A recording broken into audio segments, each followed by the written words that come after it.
ఎందుకు మీ వల్ల అవ్వదు? సువార్త చెప్పాలంటే అందరి వల్ల అవ్వదు. మరి చెప్తాను, గుండె ధైర్యం ఉండాలి.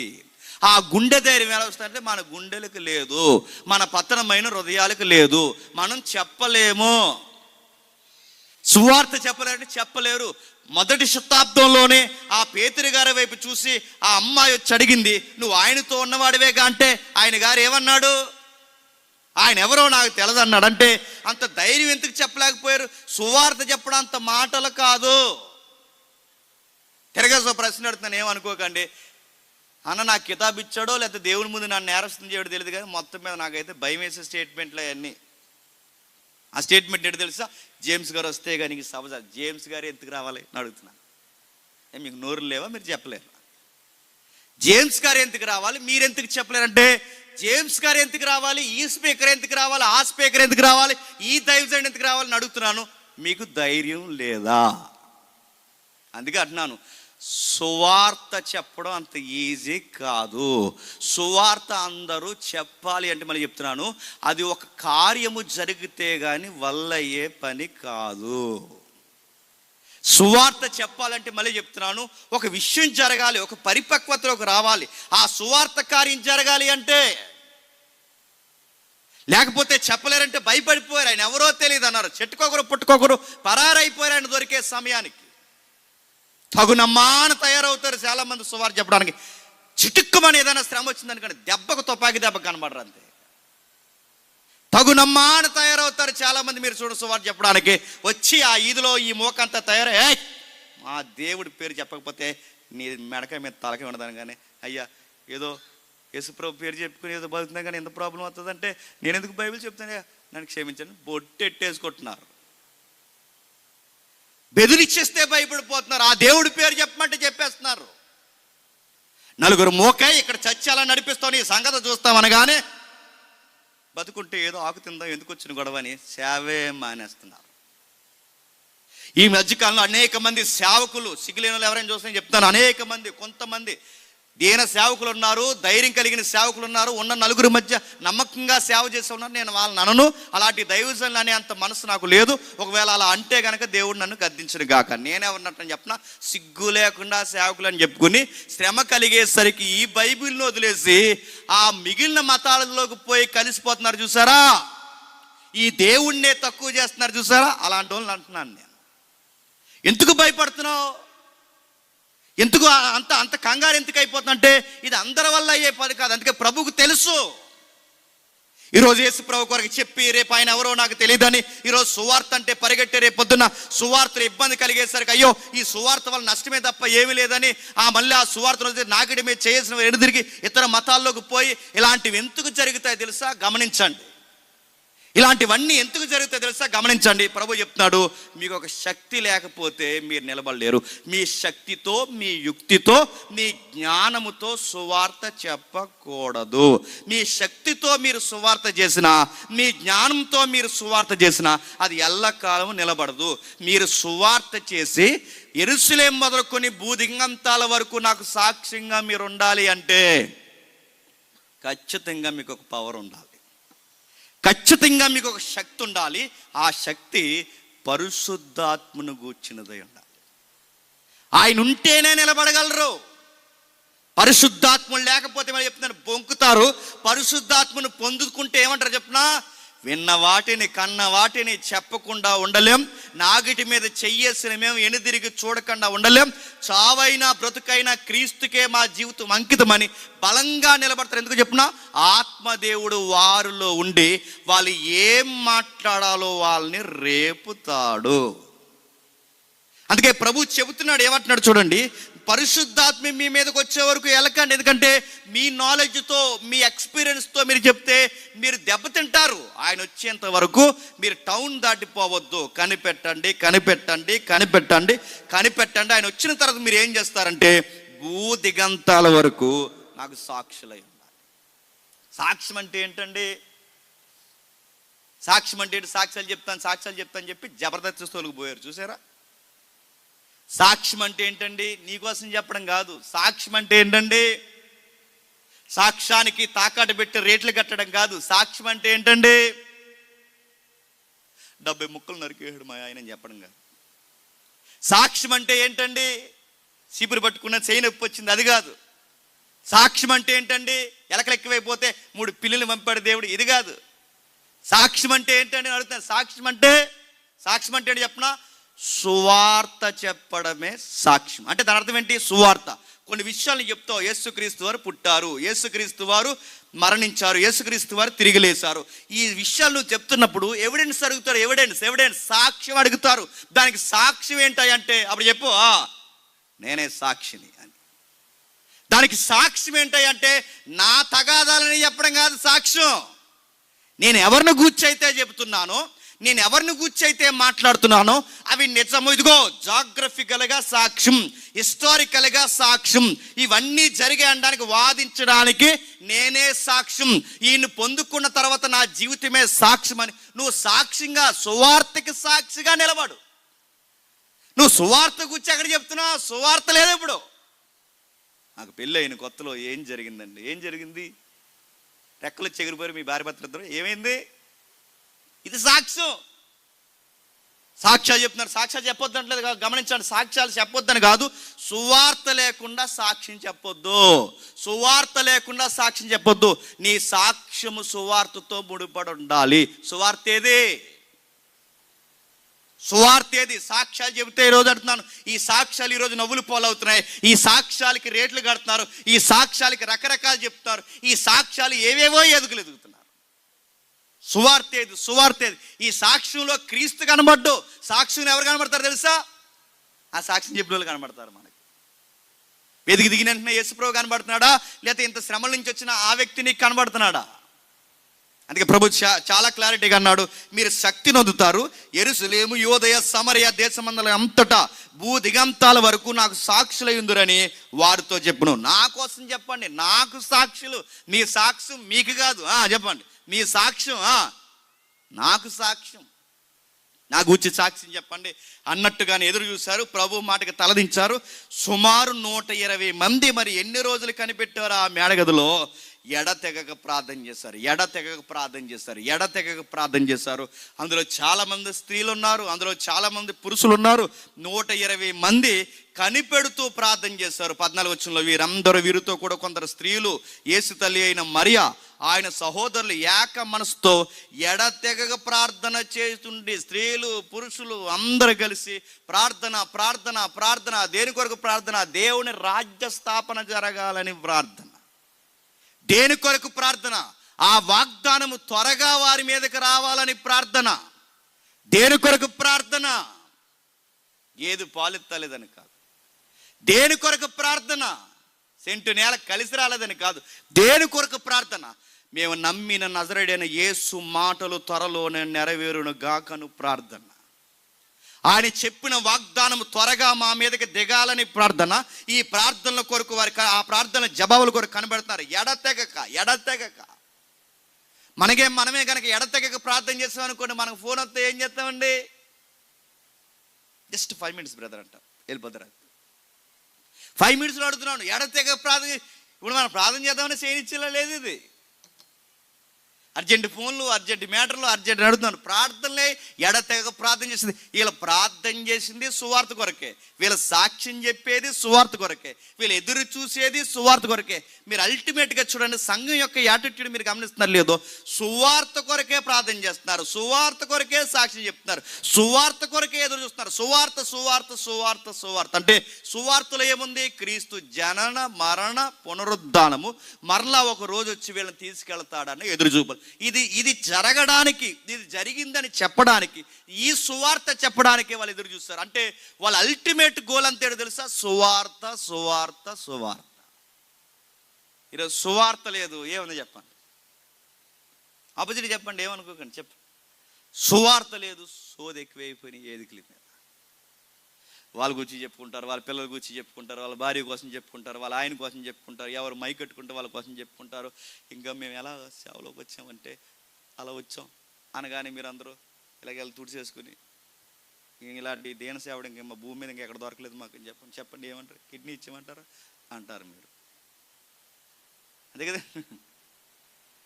రకరకాలు నడుతున్నారు. ఏది మీ సెల్ఫ్ ఎక్కువైపోతుంది, మీ సోది ఎక్కువైపోతుంది. సువార్త ఏది? ఎక్కడైతే మళ్ళీ చెప్తున్నానండి, ఏదికి ముఖంగా చెప్తున్నాను, ఎవరికి నచ్చిన నచ్చకపోయినా, ఎందుకంటే మనం సత్యం చెప్తాం కనుక చాలామందికి నచ్చకపోవచ్చు. ఎక్కడ సువార్తలో క్రీస్తు కనుమరుగవుతాడో అక్కడ క్రీస్తుండడు, పరిశుద్ధాత్ముడు ఉండడు. ఎక్కడైతే సువార్త కనుమరుగవుతుందో క్రీస్తు ఉండడో అది సంఘం అవదు, సంత అవుతుంది. జస్ట్ ఏదో ట్రెడిషనల్గా కూడుకుంటున్నారు, వెళ్ళిపోతున్నారు తప్ప అంతకు మించి ఏమీ లేదు. కొన్ని మీటింగ్స్ చూస్తుంటే వేల మంది మీటింగ్స్ వస్తారండి. ఆ వేల మంది మీటింగ్స్లో ఆయన ఏం చెప్తారంటే ఏం చెప్పడు. ఏదో రెండు ముక్కలు చెప్తాను ట్రై చేస్తాడు. ఈ లోపల ఊపొస్తుంది, పాట వస్తుంది. ఆ పాట ఓ పావుగంట ఉంటుంది. ఆ పావుగంట పాడేస్తారు. ఆ పాట పాడిన తర్వాత మీరెందుకు పాడుతున్నారు తెలియదు, ఎలా పాడేస్తారు. ఆ పాడేసిన తర్వాత గట్టిగా మ్యూజిక్ కూడా వేస్తారు. లాస్ట్లో ముగించేస్తారు. దేవుడు మిమ్మల్ని అందరినీ దీవించిన గాక. క్షేమంగా వెళ్ళండి. మిగిలిన కార్యము రేపు మాట్లాడుకుందాం. ఈరోజు ఏం మాట్లాడారు, రేపు మాట్లాడటానికి మాతో సువార్త ఏది? సువార్త లేదు. సాక్ష్యాలలో సువార్త లేదు, సభలలో సువార్త లేదు, సంఘాలలో సువార్త లేదు, ఎక్కడికి పొండి సువార్త లేదు. చివరికి పాటల్లో కూడా సెల్ఫ్ ఉంది, సువార్తలు లేవు. ఎక్కడ మీరు చూడండి సువార్త కనుమరుగయ్యింది. ప్రభు ఏదైతే శిలాశాసనంగా సంఘానికి చెప్పాడో, ఏది చేయమన్నాడో దాన్ని చెయ్యడానికి శిష్య బృందాలను రెడీ అవ్వమన్నాడో ఈరోజు అది లేదు. కానీ ఆది సంఘం సిద్ధమైంది. సువార్త చేయడానికి, శక్తిని పొందడానికి కనిపెడుతున్నారు. అనుకున్నట్టుగానే పెంతుకొస్తే దినాన్న వాళ్ళు ఎదురు చూసిన వాగ్దానం భూమి మీదకి వచ్చేసింది. వాగ్దానం. నా తండ్రి వలన మీకు ఇస్తున్న వాగ్దానం, నా తండ్రి వలన మీకు ఇస్తున్న వాగ్దానం. ఇందాక లూకా సువార్తలో వాగ్దానం, ఇందాక యోహాను సువార్తలో వాగ్దానం, ఆదరణ పుత్రుడు. ఇక్కడ లూకా రాసిన మరొక అపోస్తల కార్యములో తండ్రి యొక్క వాగ్దానం అంటే ఏంటి చెప్పండి? పరిశుద్ధాత్మను పొందుకోవడమే చెప్పండి వాగ్దానం. ఈరోజు వాగ్దానం అంటే ఏంటి చెప్పండి? లైసెన్స్ బిల్ల అది పట్టుకెళ్తాం ఇంటికి, గోడ కట్టిస్తాం. అంటించిన తర్వాత ఆ గోడ కట్టి ఎప్పుడు జరుగుతుందో ఎప్పటికీ జరగదు నీ జీవితంలో, గుర్తుపెట్టు. ఎందుకు చెప్పినా దానికి ఒక సందర్భం ఉంది, ఆ వాక్యానికి ఒక అధ్యాయం ఉంది, దానికి ఒక పుస్తకం ఉంది, దానికి ఒక రచయిత ఉన్నాడు, దాని వెనకాల ఒక ఉద్దేశం ఉంది, అక్కడ కొందరు వ్యక్తులు ఉన్నారు, దానికి ఆ వచ్చినానికి ఆ వ్యక్తులకు ఒక సందర్భం ఉంది. ఆ సందర్భంలో తీసుకోవాల్సిన సారం తీసుకోకుండా ఒక రిఫరెన్స్ బయటికి లేక నువ్వు గోడ కంటించి ఎంతసేపు అది నీ జీవితంలో నెరవేరమన్నా ఎందుకు నెరవేరుతుంది? టెక్స్ట్ సందర్భం వదిలేసావు. అబ్రహాం వాక్యాలన్నీ బయటికి తీస్తారు. తీసిన తర్వాత ఇదిగో అబ్రహాం వాక్యాలు బయటికి తీసి ఏమైనా వాక్యాలు కోట్ చేస్తారు తెలుసా? ఈ దేశంలో దేవుడు నిన్ను స్వతంత్రింపజేయను కాక నీ పిల్లలకి నీకు అనుగ్రహించిన. దేశం ఇచ్చేస్తారు మీ పిల్లలకి? ఊరుకుంటాడు ప్రధానమంత్రి. ఆ రిఫరెన్స్ ఎవరికి చెప్తున్నాడు? అది ఎవరికి సంబంధించింది? ఈ దేశం నీకు ఇస్తానంటే ఆ దేశం ఏ దేశం? కానాను దేశం. ఎవరికి ఇస్తా అన్నాడు? అబ్రహాంకి ఇస్తా అన్నాడు. నీ పిల్లలకి ఇస్తాను. నీ పిల్లలు అంటే ఎవరు? ఇశ్రాయేలు పిల్లలు వాళ్ళకి ఇస్తా. దానికి ఒక టెక్స్ట్ ఉందిగా. అలాంటి టెక్స్ట్లోంచి సందర్భాన్ని బయటికి లాక్కొచ్చేసి అది ఎక్కడో తగిలించేసి ఇది వాగ్దానం అంటే వాగ్దానం అర్థం మార్చేశారు. వాగ్దానం, బైబిల్ యొక్క వాగ్దానాల అర్థాలు మార్చేశారు, సాక్ష్యాల అర్థాలు మార్చేశారు, దేవుడి కోసం చెప్పే సువార్త అర్థాలు అన్నీ మార్చేశారు. సత్యం ఈరోజు చెబుతుంటే సత్యం చెప్పే వాళ్ళే అబద్ధ బోధకుల్లా కనబడుతున్నారు, సోది చెప్పే వాళ్ళందరూ చెప్పండి బోధకుల్లా కనబడుతున్నారు. కొన్ని మీరు ఛానల్స్ చూడండి. నేను అనుకుంటానండి, సత్యం చెప్పే బోధకులు చాలామంది ఉన్నారండి ఈ సొసైటీలో, చెప్తున్నారు చాలా ప్రాంతాల్లో దేవునికి మహిమ కలగ. ఎందుకంటే అలాంటి సత్యం చెప్పే వాళ్ళు కొంతమంది అయినా ఈ భూమి మీద మన తెలుగు రాష్ట్రాల్లో ఉన్నారు కనుకే ఇంకా భూమి అలా తిరుగుతుంది. అయితే వెనక్కి తిరిగేది ఎప్పుడో. సత్యం చెప్పే వాళ్ళు ఉన్నారు ఎంతో కొంత, కానీ సత్యం చెప్పే వాళ్ళ దగ్గర నలుగురు ఉండరండి. అసత్యం చెప్పేవాళ్ళు, ఆ సోది కార్యక్రమాలు జరిగించాలి చూసారా, వేల మంది. ఏం చెప్తారండి? ఏం ఉండదండి, ఏం చెప్పరండి. సత్యం లేదు. వాగ్దానాల అర్థాలు మార్చేశారు, సాక్ష్యాల అర్థాలు మార్చేశారు. కానీ వాగ్దానం అంటే గుర్తుపెట్టుకోండి, ఎప్పుడు మీరు గుర్తుపెట్టుకోండి, వాగ్దానం అన్న దానికి అర్థాలలో ఒక అర్థం, బైబిల్ అర్థాలలో ఒక అర్థం. ఇదే అర్థం కాదు, బైబిల్ అర్థాలలో ఒక అర్థం, ముఖ్యమైన అర్థం పరిశుద్ధాత్మను పొందుకోవడమే గొప్ప వాగ్దానం. ఆ పరిశుద్ధాత్మని వాగ్దానం నెరవేరుతుంది. ఆయన వచ్చాడు, శక్తి నొందారు. వారు ఆకాశం క్రిందనున్న జనములందరూ చూస్తుండగా సుమారు 17 దేశాల వారు వాళ్ళ మధ్యకు వచ్చారు. పెంతుకొస్తే దినాన్న. పెంతుకొస్తే పెంతుకొస్తాను కానీ అలా మూలం ఉంటుంది ఆ సంఘం అనుకోకండి. మళ్ళీ ఇదో డినామినేషన్ అయిపోయింది. నేను పెంతుకొస్తులు ఏమంటలేదు అంటే మళ్ళీ ఇదో గొడవ. పెంతుకొస్తులో ఉన్న వాళ్ళు నాకు స్నేహితులు ఉన్నారు. పెంతుకొస్తాను కానీ మీరు పెంతుకొస్తాను వైపు చూడకూడదు. పెంతుకొస్తాను కానీ ఫెస్టివల్. హార్వెస్ట్ అంటే వాళ్ళకి పంటలు ఏవైతే పండుతాయో ఆ పంటలు దిగి వచ్చిన కాలాన్ని, ఆ పంటలు దిగి వచ్చిన కాలంలో వాళ్ళు పండగ చేసుకుంటారు. పండగ సుమారు ఒక రోజు తక్కువ 50 రోజులు పండగ చేసుకుంటారు. 50 అనే పదాన్నే పెంటెకోస్ట్ అంటారు. ఆ 50 రోజులు పండగ చేస్తారు. ఆ పండగ టైంలో ఇశ్రాయేలుకి ఒక నీతి ఉంది, ఇశ్రాయేలుకి ఒక ఆజ్ఞ ఉంది, ఇశ్రాయేలుకి ఒక అలవాటు ఉంది, ఇశ్రాయేలుకి ఒక కమాండ్ ఉంది. ఆ కమాండ్ ఏంటంటే ప్రపంచ దేశాల్లో చెదిరిపోయిన ఇశ్రాయేల్ అందరూ ముఖ్యమైన పండుగలు ఉంటాయి. అందులో కూడా పసక ఒకటి, పెంతెకొస్తు ఒకటి, ఇంకో పండుగ ఉంది. ఈ పండుగలు జరిగే టయానికి ఎక్కడెక్కడున్న వాళ్ళందరూ ఎక్కడ రావాలి? యెరూషలేంకి రావాలి. సరిగ్గా వాళ్ళు యెరూషలేం పండుగ టైంకి వచ్చే టైం కంటే ఈ చెదిరిపోయిన ఇశ్రాయేల్ 17 దేశాల నుంచి వచ్చి సరిగ్గా వాళ్ళ ఆ పండుగ టైంకి వచ్చే సమయానికి అదే పండుగ టైంలో ఎవరు దిగారు? పెంతెకొస్తున్నాడు, పరిశుద్ధాత్ముడు దిగారు. అందరూ పండగకు వచ్చారు. లక్షల మంది పండగకు వచ్చారు. ఆ లక్షల మంది సుమారు కొంతమంది 20 లక్షల మంది అంటారు, కొంతమంది 30 లక్షల మంది అంటారు. మొత్తం మీద సంఖ్య ఏదైనా లక్షల మంది అయితే వచ్చారు అక్కడికి. ఆ లక్షల మంది ఆ టౌన్ అంతా నిండిపోయి కిక్కిరిసిపోయారు. ఈ జనాలందరూ చూస్తుండగా ఈ 120 మంది, అందులో 12 మంది అందరూ కలిసి పరిశుద్ధాత్మతో కొత్త భాషలు మాట్లాడుతున్నప్పుడు అందరికీ వింత అయిపోయింది. ఏం మాట్లాడుతున్నారు? కొత్త భాషలు ఏం మాట్లాడుతున్నారు? వాళ్ళు మాట్లాడుతున్న భాషల్లో ఏముంది? మళ్ళీ చెప్పండి. సాక్ష్యంలో ఏముంది? చెప్పాలి. మళ్ళీ మొదలెడతాను, చెప్పలేదని చెప్తున్నాను. సాక్ష్యంలో ఏముంది? వాగ్దానంలో ఏముంది? వాళ్ళ దర్శనాల్లో ఏముంది? వాళ్ళ ప్రార్థనలో ఏముంది? అన్నిట్లో ఏముంది? ఇప్పుడు భాషలు మాట్లాడడంలో కూడా ఏముండాలి? అది ఈరోజు భాషల్లో ఏముంది? అర్థమవుతలేదు. ఆయన ఏదో అంటాడు అని భయం అవుతుంది ప్రశ్నించాలంటే. ఒకసారి తిడుతున్నాడో లేదా ఏమంటున్నాడో పిలుస్తున్నాడో అర్థమవుతలేదు. భాషల మీద మళ్ళీ అది పెద్ద కాంట్రవర్సీ వదిలేయండి. ఆ రోజు భాషల్లో కూడా సువార్త ఉంది. ప్రజలకు అర్థమయ్యే సరళమైన సువార్త. ఎవరి భాషల్లో వారికి అర్థమయ్యే ఏం చెప్తున్నారట? వారు సువార్త చెప్తున్నారు, మాట్లాడుతున్నారు. అందరూ మాట్లాడుతున్నారు, అందరూ సువార్త చెప్తున్నారు, అందరూ మాట్లాడుతున్నారు, అందరూ సువార్త చెప్తున్నారు. అందరూ భాషలు మాట్లాడారు కానీ కొసమరిపోయింది చెప్పనా? ఒక ఆయన మాత్రం మాతృభాషలో మాట్లాడుతున్నాడు. ఆయన పేరు పేతురు. అందరూ మాట్లాడారు. ఈయన మాత్రం సొంత భాషలు, అంటే వచ్చిన వాళ్ళందరూ 17 దేశాల నుంచి వచ్చారు కనుక ఈ 17 దేశాల వారికి రకరకాలుగా అర్థమయ్యేలా, రకరకాల జాతులు ఎవరైతే ఉన్నారో వాళ్ళందరికీ అర్థమయ్యేలా 120 మందిలో చాలా మంది మాట్లాడుతున్నారు. కానీ ఒక్క ఆయన మాత్రం వీళ్ళకి అర్థం కాకుండా కొంతమంది నిలబడిపోయారు. ఎందుకంటే వీళ్ళకి మాతృభాష తప్ప మిగిలిన భాష రాదు. అక్కడ వరకు ఎందుకు? వీళ్ళకి అరమిక్కే రాదు. ఎవరికి? ఈ కానాను ఎబ్రీలకి ఎబ్రీ తప్ప వాళ్ళ సొంత భాషలోంచి విడిపోయిన కామన్ లాంగ్వేజ్ ఉంది. మార్కెట్ లాంగ్వేజ్ అంటారు దాన్ని. మార్కెట్ లాంగ్వేజ్ అంటే తెలుగులోనే అర్థం కాని ఇంకా దిగువ తెలుగులు ఉన్నాయి, తెలుసు కదా. ఇప్పుడు మన భాష ఉందా? తెలుగులో చాలా రకాలు ఉన్నాయి, తెలుసా? మీరు కొన్ని ఏరియాలకు వెళ్ళండి, అలా ఏం మాట్లాడుతున్నారో అర్థమవుదు.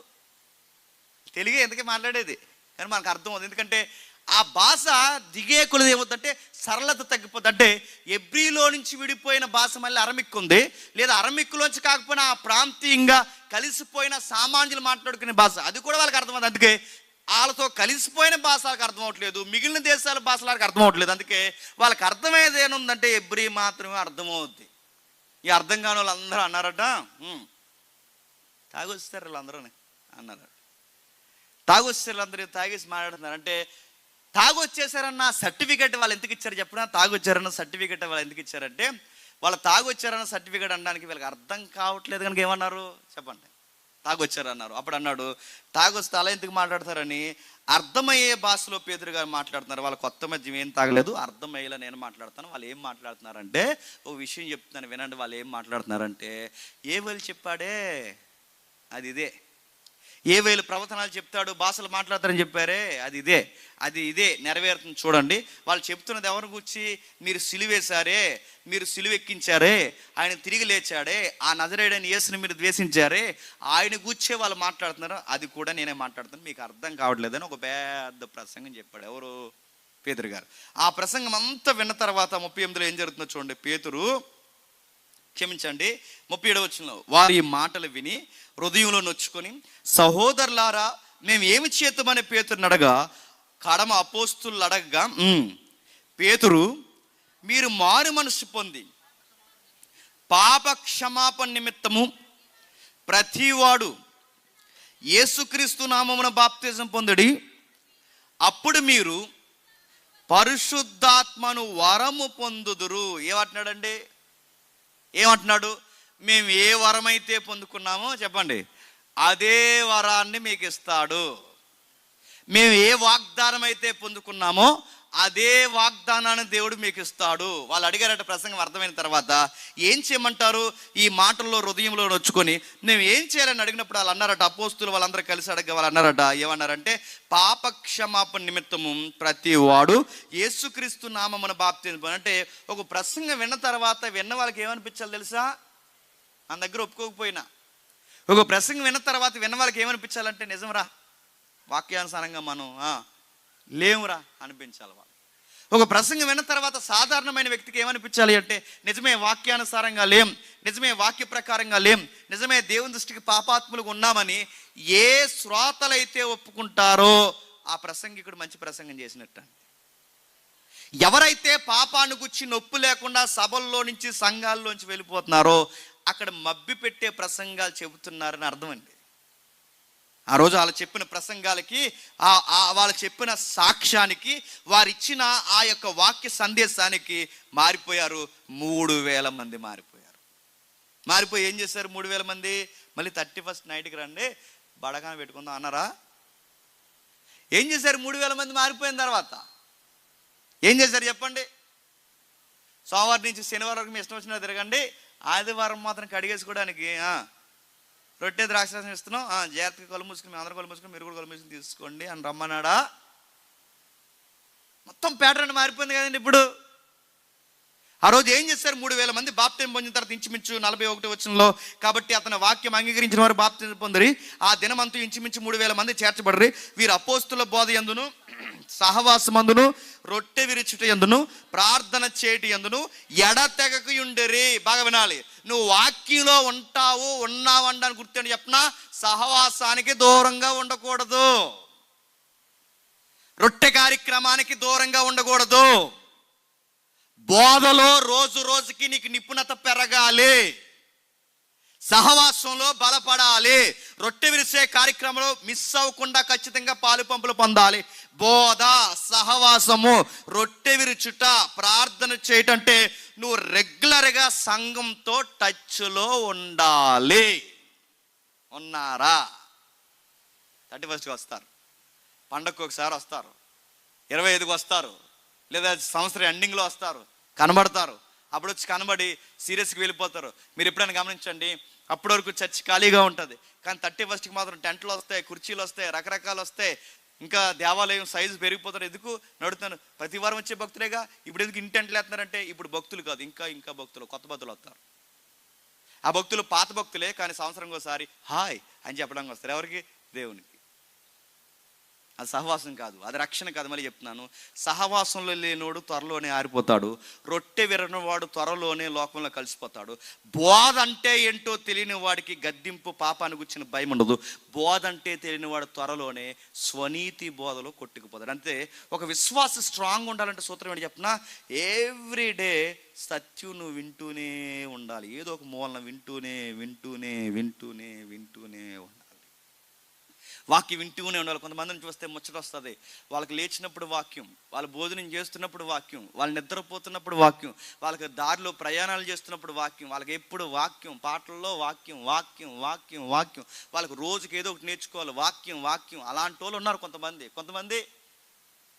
వారానికి ఒకసారి వాక్యం, ఆ వారానికి ఒకసారిలో గంట మాత్రమే వాక్యం.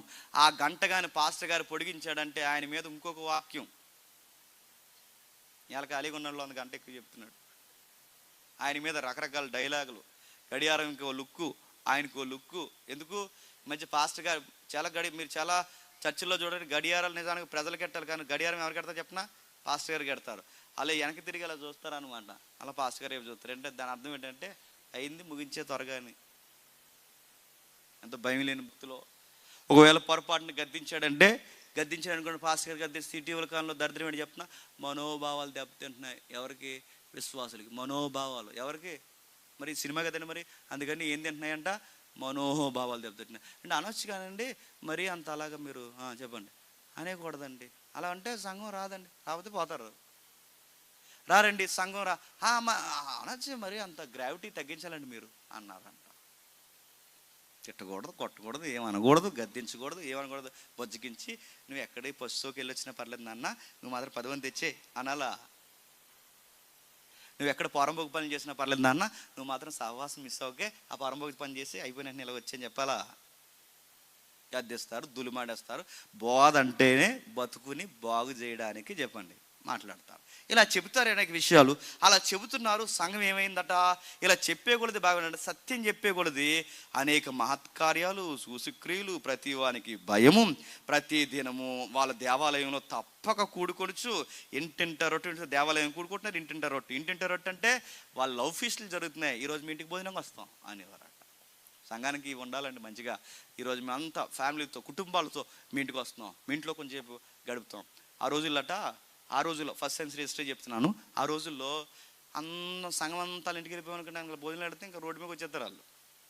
అందుకే ఇప్పుడు మీరు మనందరం సంఘం అనుకోండి, ఇప్పుడు 300 మంది ఎంతమంది ఉన్నాం, మనందరం సంఘం అనుకోండి, మనందరం కలిసి వాళ్ళ ఇంటికి భోజనం, ఇప్పుడు సిటీవారి ఇంటికి భోజనం వెళ్ళిపోయాం అనుకోండి, గదా మేడమే తర్వాత రోజు.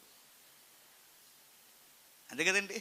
మీ అందరు కలిసి మా ఇంటికి వచ్చారనుకోండి, టిఫిన్కి అయిపోతుంది నాకు ఇంకా సోకంతా. మరి అలా ఆ రోజులట ఒక ట్రెండ్ ఉండేదట. ఆ రోజులు ఏంటంటే అందరూ పేదరికంలో క్రైస్తవం కనుక ఏం చేశారంటే ఎవరి క్యారేజీలు పట్టుకుని ఇది ఒక చరిత్ర ఉంది. నాడు సాంప్రదాయంగా మాట్లాడుకుంటారు, అదే నేను చెప్తున్నాను. ఎవరి క్యారేజీలు ఎవరి భోజనాలు తెచ్చుకుని అందరూ చిట్టుబాబు ఇంటికి వెళ్ళి అక్కడ క్యారేజీలో మనం తింటున్నాం చూస్తారా, ఈ క్యారేజ్ వాళ్ళ క్యారేజ్ వీళ్ళు పెంచుకుని, ఈ క్యారేజ్ వాళ్ళు వేసుకోండి సిస్టర్ గారు, వేసుకోండి బ్రదర్ గారు అని ఇలా ప్రేమ విందులు జరిగినప్పుడు వాళ్ళ మధ్య ఇంకా ప్రేమ చెప్పండి పెరిగేదట.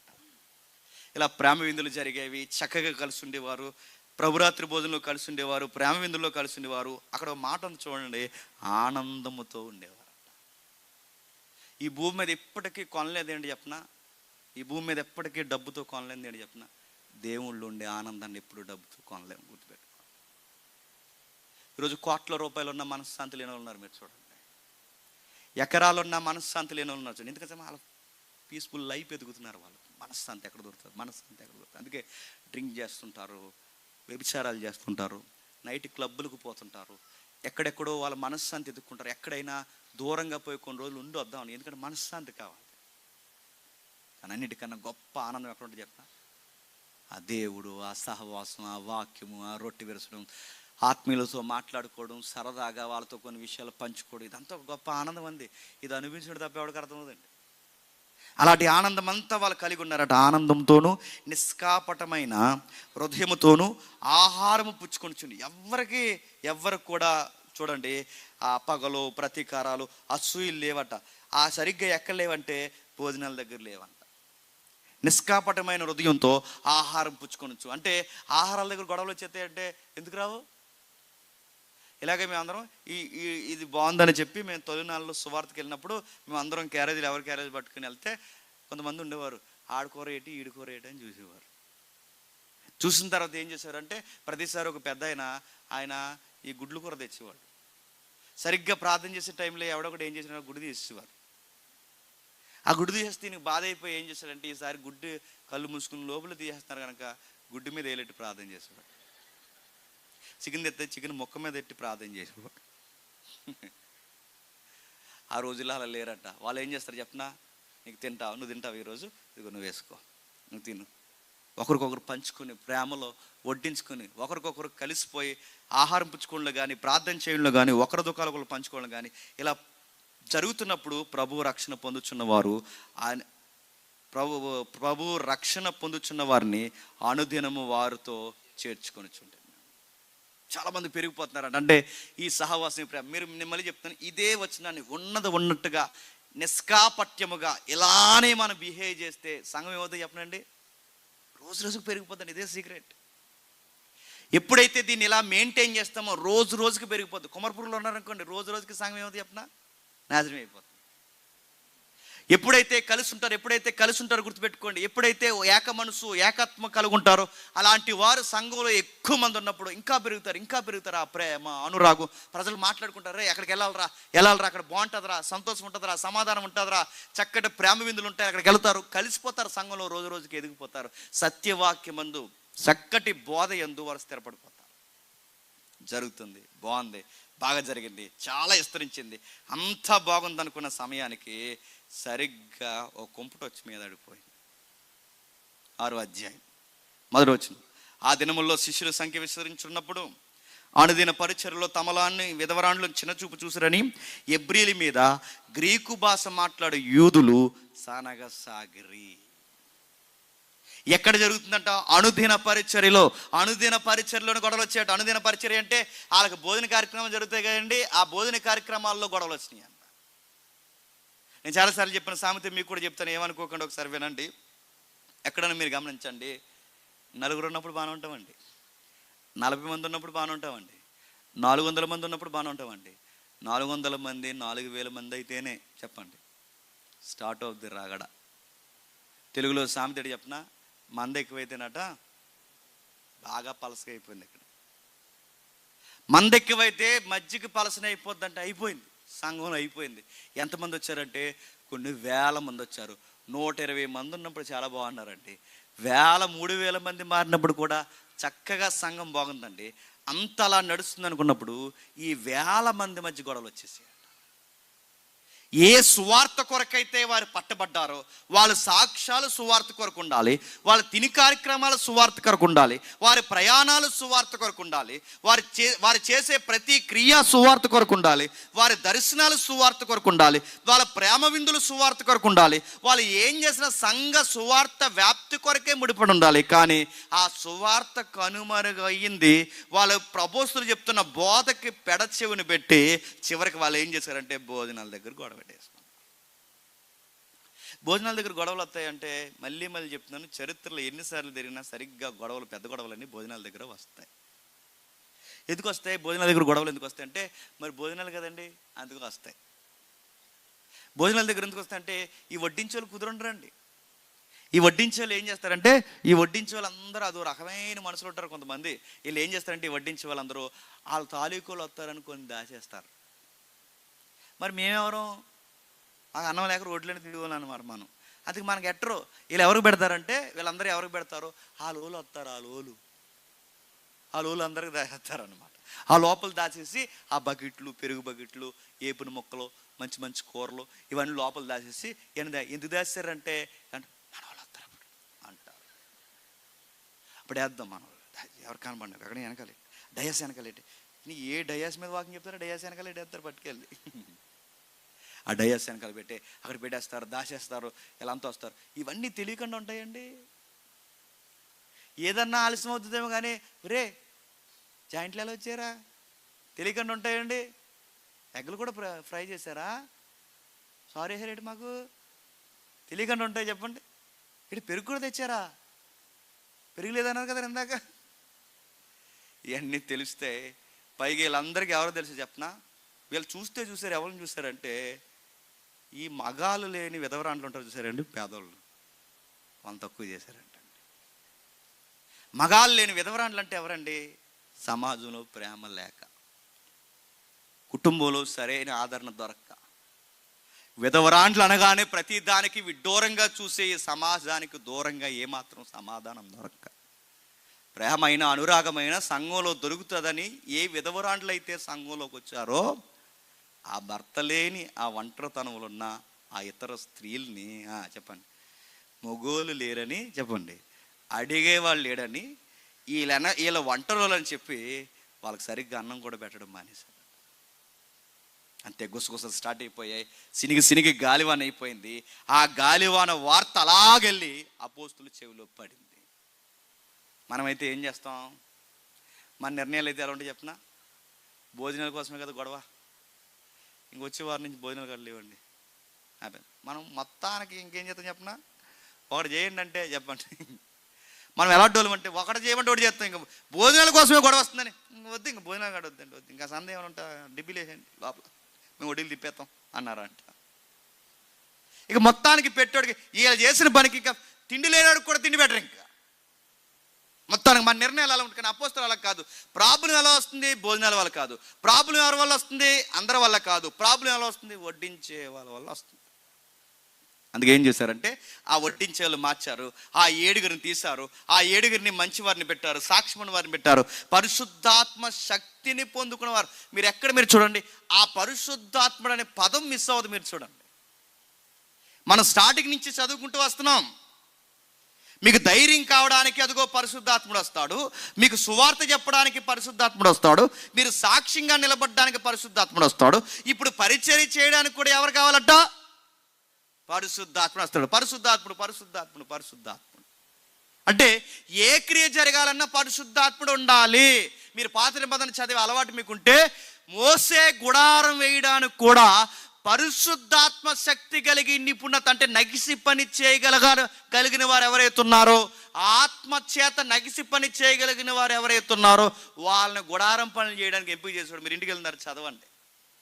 నగిసి పని అంటే వర్క్లో నెంబర్ 1 వర్క్ చేస్తారనమాట. అలాంటి వర్క్ చేయాలంటే ఎవరు ఉండాలట? వర్క్ చేయడానికి కూడా ఆత్మ ఉండాలట. వివేచన చెప్పడానికి కాదంటే పాత నిబంధన కాలం నుంచి దేవుని యొక్క గంభీరమైన క్రియలు జరగాలి అంటే ఆ క్రియ చేసేవాడికి ఎవరు ఉండాలి చెప్పండి? పరిశుద్ధాత్ముడు ఉండాలంటే. అందుకే అలాంటి పరిశుద్ధాత్మని ఎంపిక చేశారు. ఆ పరిశుద్ధాత్మని పొందుకున్నారు. ఆ 7గురిని అక్కడ పెట్టారు. 7 గొడవలు లేకుండా చక్కబెడతారు. అంటే ఈ 7 వచ్చిన తర్వాత గొడవ పెరిగిందా, గొడవలు తగ్గుతున్నాయా? గొడవలు లేవు. ఆ 7 వచ్చిన తర్వాత గొడవ తగ్గింది. ఇప్పుడు చూడండి, పరిశుద్ధాత్ముడు అనగానే ఎక్కడ చూడండి సమాధానకర్తగా ఉంటాడు. ఎక్కడ చూడండి ఆయన ఎక్కడుంటే అక్కడ ఏక మనసు కలగజేసేవాడుగా ఉంటాడు. పరిశుద్ధాత్ముడు ఎక్కడుంటే అనేకులకు ధైర్యం నింపేవాడుగా ఉంటాడు. ఈరోజు పరిశుద్ధాత్ముడు ఎలా ఉన్నాడో తెలుసా? ఈరోజు ఈ ట్రెండ్లో పరిశుద్ధాత్ముడిని అమ్మేశారు. ఒరిజినల్ పరిశుద్ధాత్ముని తోసేశారు. ఫేక్ వర్డ్స్ బయటకు వచ్చాయి. ఆ ఫేక్ వార్తలు చెబుతూ పదాలు ఉల్లంఘిస్తూ పరిశుద్ధాత్ముడు అని ఈరోజు రకరకాల వ్యాపారాలు చేస్తున్నారు. ఒక ఆయన అడిగాడు, పరిశుద్ధాత్మతో నిండుకున్నాడు అనమాట. ఆయన ఏమన్నాడంటే,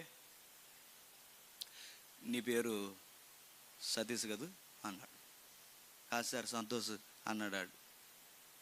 షెట్ అదే సంతోష్ అన్నాడు. సంతోష్, దేవుడు నీకు చెబుతున్నాడు, నీకు త్వరలోనే చక్కటి ఉద్యోగం దేవుడు నీకు అనుగ్రహించబోతున్నాడు. ఆమేన్ అన్నారు అందరూ. తర్వాత మళ్ళీ పిలిచాడు, ఇంకొక ఆవిడని పిలిచాడు. ఆ పైకి వచ్చాడు. ఎక్కడి నుంచి వచ్చావు అన్నాడు. అక్కడి నుంచి వచ్చాను. ఎల్లు అన్నాడు. వెళ్ళనంది. ఏం పేరు నీ పేరు? దుర్గమ్మ అంది. పో అన్నాడు. పోనంది. పో అన్నాడు. పోనంది. ఏ పో అన్నాడు. పోనంది. పోతలేదు. నేను ఇలా పోయాడు, మీరు చూసారు లేదు, అలా పోయేవాడు పోక అక్కడి నుంచి మళ్ళీ ఒక స్టైల్ పో అన్నాడు. అలా తప్పకమని పడిపోయింది ఆవిడ. ఈరోజు పరిశుద్ధాత్మ అంటే ఏంటి తెలుసా? పరిశుద్ధాత్మ అంటే చూడు, బయట వాళ్ళు నవ్వుకొని ఇలా చేస్తారు. పరిశుద్ధాత్ముడు అంటే బాగా వినండి, సమాధానపరుస్తాడు, అల్లరి లేకుండా చూస్తాడు. పరిశుద్ధాత్ముడు అంటే ఏంటో తెలుసా? అబద్ధాలు ఆడు, సంతోషు చెప్పండి, సతీషు అండవు. పరిశుద్ధాత్ముడు అంటే ఎలాంటి పనులు చేయడు. పరిశుద్ధాత్ముడు పనికి రాని వారిని కూడా పనులను చేస్తాడు.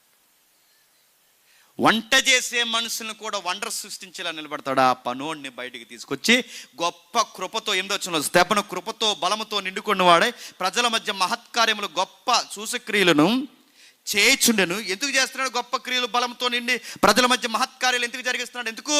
పరిశుద్ధాత్మను పొందుకున్నాడు కనుక. ఆ ముఖ్యమైన బలమైన కార్యాల మధ్య ఏం జరిగిస్తున్నాడు? సమాజంలో కురేనీలు, లిబర్తీలు, ఇంకా కిలికి నుంచి వచ్చిన అనేక మంది, ఆసియాలో ఉన్న చాలా మంది వచ్చి స్తెఫనుతో గట్టిగా వాదిస్తున్నారు. ఆ నిలబడిన వాడు ఏం చెప్తున్నాడు? సువార్త చెప్తున్నాడు. ఆ రోజు వండర్స్ చేసి వాళ్ళ అద్భుతాలు చేసి సువార్త చెప్పారు. ఈరోజు పరిశుద్ధాత్ముడి పేరు మీద కేవలం అద్భుతాలే చేస్తున్నాం అంటున్నారు, కానీ సువార్త అసలు నడుతున్నాను. 1:30, 2 గంటలు, 3 గంటలు ప్రోగ్రాం చూడండి, ఎక్కడ సువార్త ఉండదు. పేర్లు పెట్టి వెళ్ళడమే సరిపోతుంది. ఇంకంతే. ఇక్కడ వండర్స్ చేశారు, అద్భుతాలు చేశారు, వాళ్ళ క్రియలు జరిగించారు. అనేకమైన అద్భుత కార్యాలు చూసి క్రియలు జరిగించి అన్నిటికన్నా పెద్దపేట దేనికి వేస్తున్నారు తెలుసా? వారు మాటలాడుట యందుడు అతడు అగపరిచిన జ్ఞానమును, అతడు ప్రేరేపించిన ఆత్మను వారు ఎదిరింపలేకపోయారు, తట్టుకోలేకపోయారు. వాళ్ళు మాట్లాడుతున్న సత్యానికి నిలబడలేకపోయారు. స్తెఫను గారు మాట్లాడుతున్న సత్యానికి వాళ్ళందరూ బెంబేలెత్తిపోయారు. అంతే, సువార్త జరిగింది. స్తెఫను ప్రసంగం అంతా మనకి 7వ అధ్యాయం కనబడుతుంది. ఇలా జరుగుతుండగా సంఘం మీద దేవుడు ఒక కన్నేశాడు. వీళ్ళకి ఏమైంది తెలుసా? ఇలా కుదురుకుంటే ఏం చేస్తున్నారంటే గొడవలు పెట్టుకుంటున్నారు. ఇలా కుదురుకుంటే ఏం చేస్తున్నారంటే భోజనాల దగ్గర డిస్కషన్ వస్తున్నాయి. అందుకే దేవుడు ఏం చేశాడంటే కొన్నిసార్లు కావాలనే కొన్ని ఇబ్బందుల్ని మనలోనికి దేవుడు ఆహ్వానించాడు. ఎందుకు? 120 మంది ఉన్నప్పుడు బాగానే ఉన్నారు, 120 మంది 3000 అయినప్పుడు కొంచెం బాగానే ఉన్నారు. ఆ సంఖ్య పెరిగిన తర్వాత ఇలా గొడవలు వచ్చాయిగా. దేవుడు ఒక నిర్ణయానికి వచ్చాడు, కలిసి ఉంటే వీళ్ళు గొడవలు పెట్టుకుంటున్నారు కనుక చెప్పండి, వీళ్ళు ఎవరైతే గొడవలు పెట్టుకుంటున్నారో టీములుగా వీళ్ళు మొక్క సెక్కలు చేసి చెదరగొట్టి పాడేశాడు. మీకు సూత్రం చెప్పనా, ఈ మధ్య తెలుగు రాష్ట్రాల్లో గొడవలు ఎక్కువైపోతున్నాయి ఒకరి సంఘం మీద. ఎందుకంటే ఈదికి 70 సంఘాలు ఎక్కువైపోయినాయి. ఈదికి 70 సంఘాలు అయిపోయి ఏం చేస్తున్నారంటే ఒకరి మీద ఒకరు గొడవ పెట్టుకుంటున్నారు. మళ్ళీ ఐక్యత రావాలంటే సూత్రం ఏంటి చెప్పనా, ఆడిని మనల్ని కలిపి కూడా ఒకడు పైనుంచి రావాలండి. అప్పుడు గొప్ప ఐక్యత అవుతుంది తెలుసా. ఎప్పుడు లేని దాళ్ళు ఈ మధ్య మన తెలుగు రాష్ట్రాల్లో పెరుగుతున్నాయి అంటే కారణం ఏంటి చెప్పిన, ఇండైరెక్ట్ మీనింగ్ ఏంటి చెప్పిన, మనలో చెప్పండి ఐక్యత రావాలి. మనలో ఐక్యత రావాలి. ఎందుకంటే మనకు విలువ తెలియట్లేదు, సత్యం విలువ. మనకు సత్య విలువ అర్థం కావట్లేదు, మనకు రక్షణ విలువ అర్థం కావట్లేదు. మన బాధ్యత, మన విజన్ ఏంటో మర్చిపోయాం. యేసుని గురించి చెప్పడం మర్చిపోయాం. ఎకరాలు పోగేసుకోవడం నేర్చుకున్నాం. యేసుని గురించి చెప్పడం మానేసాం. మినిస్ట్రీ పేర్లు గొప్ప చేసుకోవడం మొదలు పెట్టాం. యేసుని గురించి చెప్పడం మానేసాం. మన పోజులు, మన సోదులు చెప్పుకోవడం ఎక్కువైపోయాం. యేసుని గురించి చెప్పడం మానేసాం. మన ఫ్యామిలీ బ్యాక్గ్రౌండ్లు ముందెట్టుకోవడం మొదలెట్టాం. అందుకే ఇలాంటివన్నీ బద్ధకాలన్నీ వదిలిపోవాలి అంటే మరలా మనకు వ్యతిరేకమైన ప్రభుత్వాలే రావాలి, మనకు వ్యతిరేకమైన మంత్రులే గెలవాలి, మనకు వ్యతిరేకమైన సెంట్రల్ మినిస్టర్లే నిలబడాలి, వాళ్ళ గొప్ప శాసనాలు చేయాలి. ఏమైనా శాసనం చేయాలంటే లైవ్ వెళ్తుంది, నాకు భయం లేకుండా చెప్తున్నాను. ఏమైనా శాసనం చేయాలంటే ఒక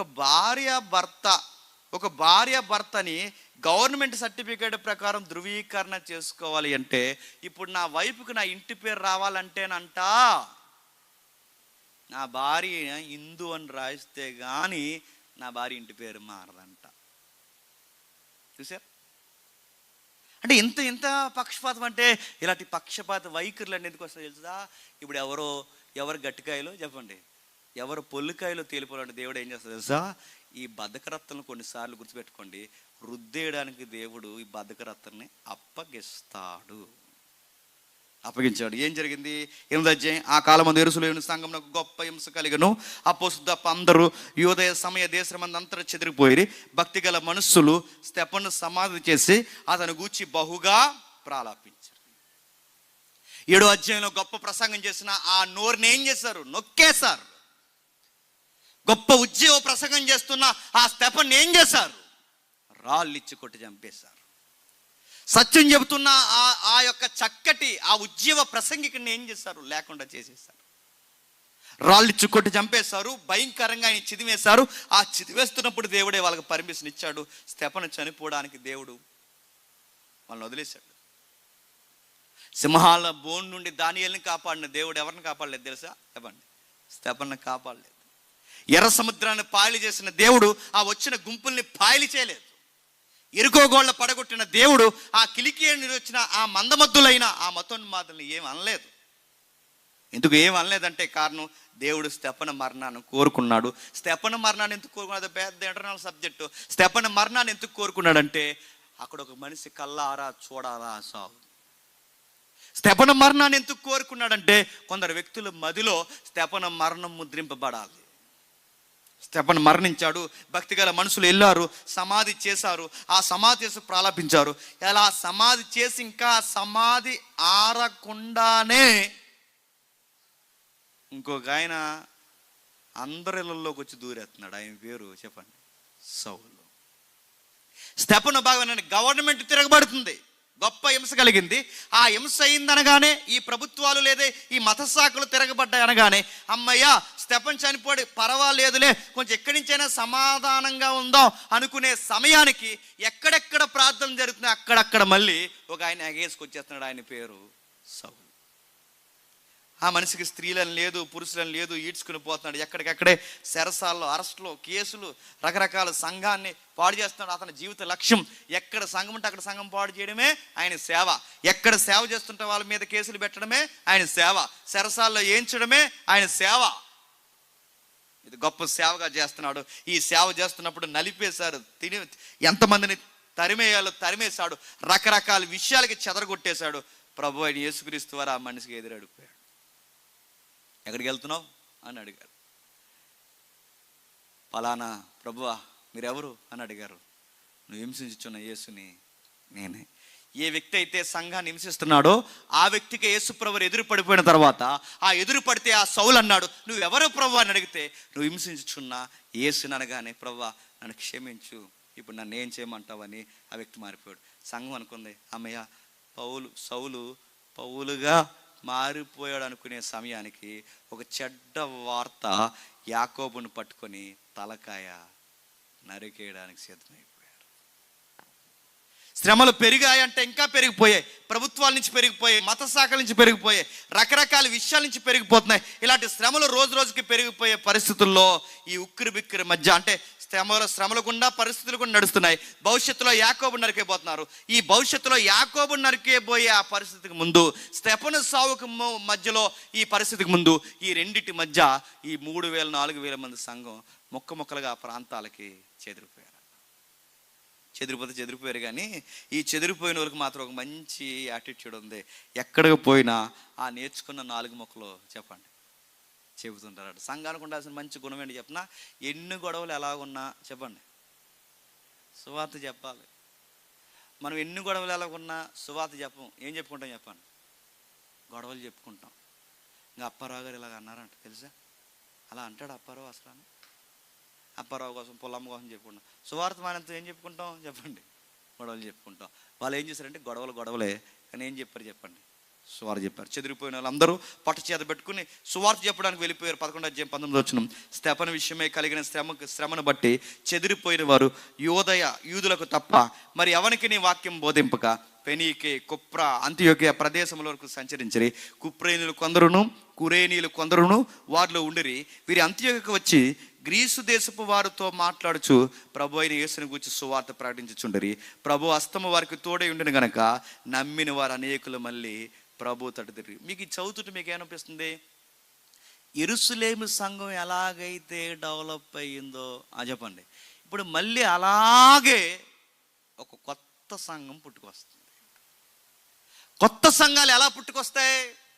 ఉన్న సంఘాల్లో తిరగలేకపోతే చెప్పండి, ఇందులో ముక్కలే చెప్పండి కొత్త సంఘాలుగా పుట్టుకొస్తాయి. అండానికి గుర్తేడు చెప్పిన, ఈ చెదిరిపోయిన వాళ్ళు ఎందుకు చెదిరిపోయారు? గొడవలు పెట్టుకుని కుదురు లేకుండా వీళ్ళు ఒకరి మీద ఒకరు ఎద్దేవ చేసుకుంటే వీళ్ళకి బాధ్యత లేదు కనుక దేవుడు ఏం చేశాడు? చెదరగొట్టి పాడేశాడు.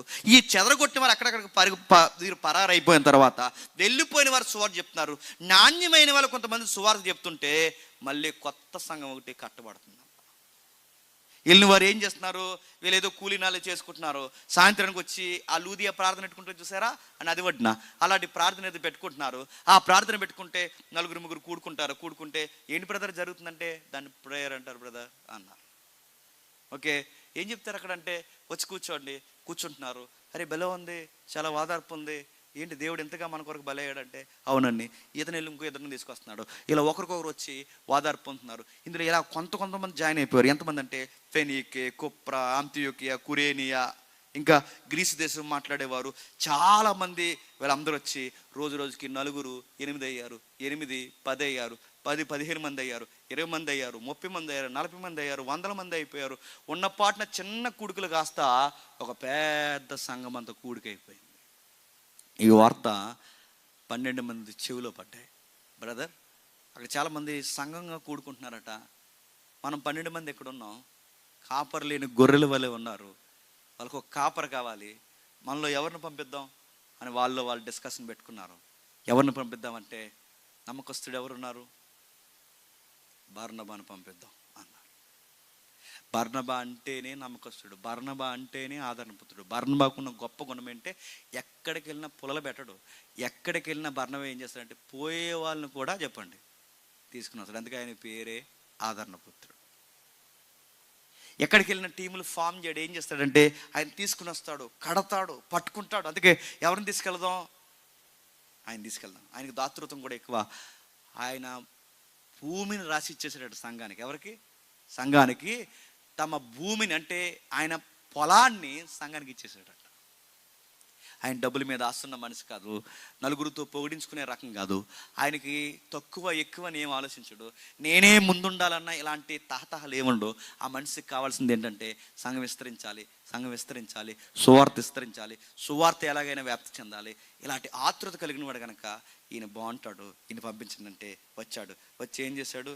దొరికింది అవకాశం అని రాక మైకి వచ్చిందని అదో రకంగా మాట్లాడా. ఇప్పుడు కొత్తగా ఎవరికైనా మైక్ ఇచ్చామనుకోండి, ఇలా ఏం చేస్తారు చెప్పిన? మీకు ఏం తెలదో చెప్పండి, అంతా చెప్పండి, మాకే తెలుసు, షటప్ గెట్ అవుట్ అంటారు. అలాంటి బిల్డప్ ఇవ్వలేదు ఆయన అలాంటి పోజు కొట్టలేదు. మీకు ఏం తెలియదు, ఎద్దేవా చేయలేదు. ఆయన ఏమన్నాడంటే ఒక మాట చెప్పాడు. ఏమన్నాడంటే, ప్రభు హస్తం వారికి తోడే ఉండి కనుక నమ్మిన వారు అనేకులు ప్రభు తొట్టి తిరిగిరి, వారిని గురించి సమాచారం యెరూషలేములో ఉన్న సంఘపు వారు విని బర్నబాను అంతియోకు వరకు పంపించిరి. అతడు వచ్చి దేవుని కృపను చూసి సంతోషించి ప్రభువును స్థిర హృదయంతో హత్తుకున్న వలనని అందరినీ హెచ్చరించాడు. ఎందుకు స్థిర హృదయంతో హత్తుకోమంటున్నాడు? ఎందుకు స్థిరమైన హృదయంతో హత్తుకోమంటున్నాడు? ఎందుకంటే వీళ్ళు ఎక్కడి నుంచి వచ్చిన వాళ్ళు? ఫినేకే, కుప్ర, అంతియోకియా, గ్రీకు ఇలాంటి అన్యుల తెగ నుంచి వచ్చిన వారు కనుక వీళ్ళకి రెండు రకాల మనసులు ఉంటాయి. ఏంటి? ఇటు దేవుళ్ళలోనూ ఉంటారు, ఇటు లోకంలో ఉంటారు. మనోళ్ళకి కూడా లేరు చెప్పండి అలాంటి వాళ్ళు. ఎందుకుండరు? పాస్టర్ గారితో ప్రార్థన చేయించేస్తాం, బేపనాయంతో ముహూర్తం పెట్టించేస్తాం. దిక్కుమాలిన సామెత, భయం లేని సామెత ఏంటి చెప్పిన? దేవుడికి దేవుడు కట్టాలి అని చెప్పండి. పెట్టు, నీ కడతాడు పిండం రెడీగా ఉండు. దేవుడికి కట్టాలి, దయ్యానికి కట్టాలి. అన్నీ వద్దంటే ఎలాగండి? సాంప్రదాయాలు కట్టండి. మామిడాకులు కడితే తప్పని ఉందండి బైబిల్. మామిడాకులు కట్టడం తప్పని బైబిల్ రిఫరెన్స్ చూపించాలంటారు. మళ్ళీ దీనికి రిఫరెన్స్ అది తప్పండి. రాట అయితే తప్పేటండి, తాలు కట్టద్దండి, 3 పేటల తాడు తెగిపోతుంది అందండి. ఏ తాడు అది? ఈ తాడా?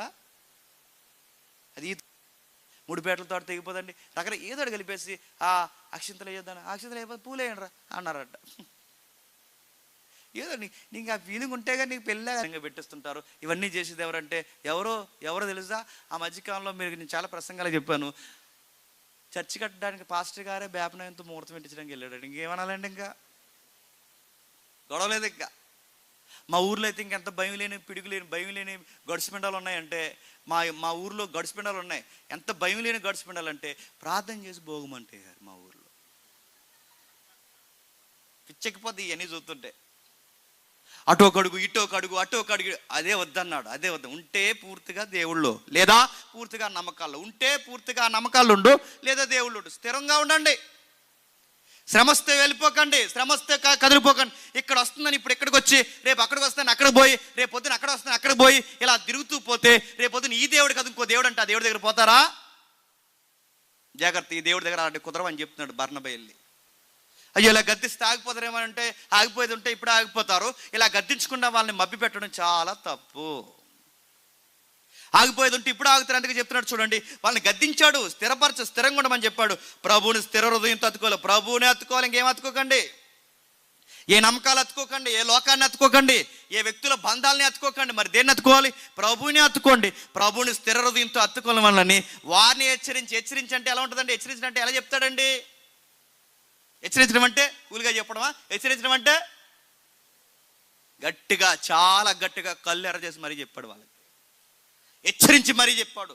దేవుడితో ఉన్నారు, దేవుడితోనే ఉండండి, మళ్ళీ లోకం జోలికి పోకండి. ముహూర్తాలు, మంత్రంలో చెప్తున్నాను, ముహూర్తాలు, నమ్మకాలు ఇలాంటి వాటి జోలికి పోకండి. దేవుడు నమ్ముకున్నారు. మీరు ఏం చేసినా ప్రార్థన పూర్వకంగా ప్రభువుని హత్తుకొని మాత్రమే చెయ్యండి.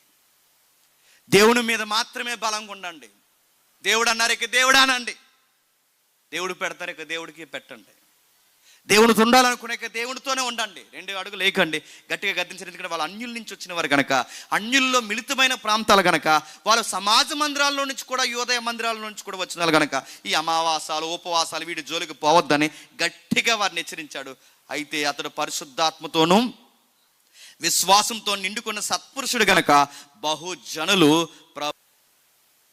నన్ను అనేక మంది పిలవడానికి కారణం ఏంటి చెప్పినా? బాగా తిడతానని. తెలుసా? మీరు కావాలంటే అడగండి. ఆయన పిల్లలు బాగా తిడతాడండి. వాకింతో గట్టి తిడతాడండి. మన పిల్లల్ని తిడతాడు, మనల్ని తిడతాడు, చక్కగా తిడతాడు, శుభ్రంగా మనం గడ్డి ఎడతాడు. అంటే గడ్డి ఎడితే పిలిపిస్తారంటే ఉదాహరణ నేనే, సంవత్సరం అంతా పిలుస్తారు నన్ను, ఖాళీ లేకుండా పిలుతారు. అక్కడ గంట చెప్పి ఇలా వచ్చి మమ్మల్ని తిరిగి వెళ్ళిపోండి అంటారు. తెలుసా? తిట్టడం అంటే ఏంటంటే కదా, వాక్యంలో నుంచి చెప్తాను. గద్దిస్తే వింటారండి. ప్రజలన్నది ఎవరండి? వింటారు. గద్దించే వాళ్ళు లేకే అలా తయారయ్యారు, చెప్పేవాళ్ళు లేక అలా తయారు. గద్దిస్తే వింటారంటే మన గద్దింపులు, మన నరుని కోపం, మన కోపం నీతిని నెరవేర్చదేమో కానీ పరిశుద్ధాత్మ తీవ్రతతో గద్దిస్తే చెప్పండి వింటారు. నా కోపం, నా అజిమాసి కాదు. ఆత్మ యొక్క తీవ్రతతో పరిశుద్ధాత్మని ద్వారా హెచ్చరిస్తే ప్రజలు వింటారా? వింటారు. వాక్యాన్ని బేస్ చేసుకుని ఆ వాక్యాన్ని కొరడాగా జులిపిస్తే వింటారు. అందుకే ఆయన వచ్చిన తర్వాత జనాలు తగ్గిపోలేదు. చెప్పండి, ప్రభువు పక్షమున బహుజనులు పెరిగిపోయాడు. బహుజనులు పెరిగిపోతే ఏం చేస్తారు?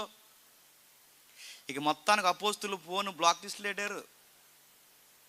ఏం చేస్తారు? మనమైతే ఏం చేద్దాం చెప్పండి. ఇప్పుడు మనల్ని ఓ సంఘం చూసుకోమని, ఇప్పుడు మేమే ఉన్నాం అనుకోండి, ఇంక 12 మంది ఉన్నాం అనుకోండి, మేమందరం అపోస్తులు, మీలో ఎవరినో పంప జాగ్రత్తరా బాబు, ఆ సంఘాన్ని జాగ్రత్తగా నడిపించాను. కానీ ఇతగాడు వెళ్ళిన తర్వాత ఇంకా సంఘం పెరిగిపోయిన తర్వాత ఇంక రేపు నుంచి మా ఫోన్ ఎత్తాడు. కవరేజ్ ఏరియాలో లేదు. సంప్రదింపులు శాశ్వతంగా నిలిపివేయబడ్డాయి.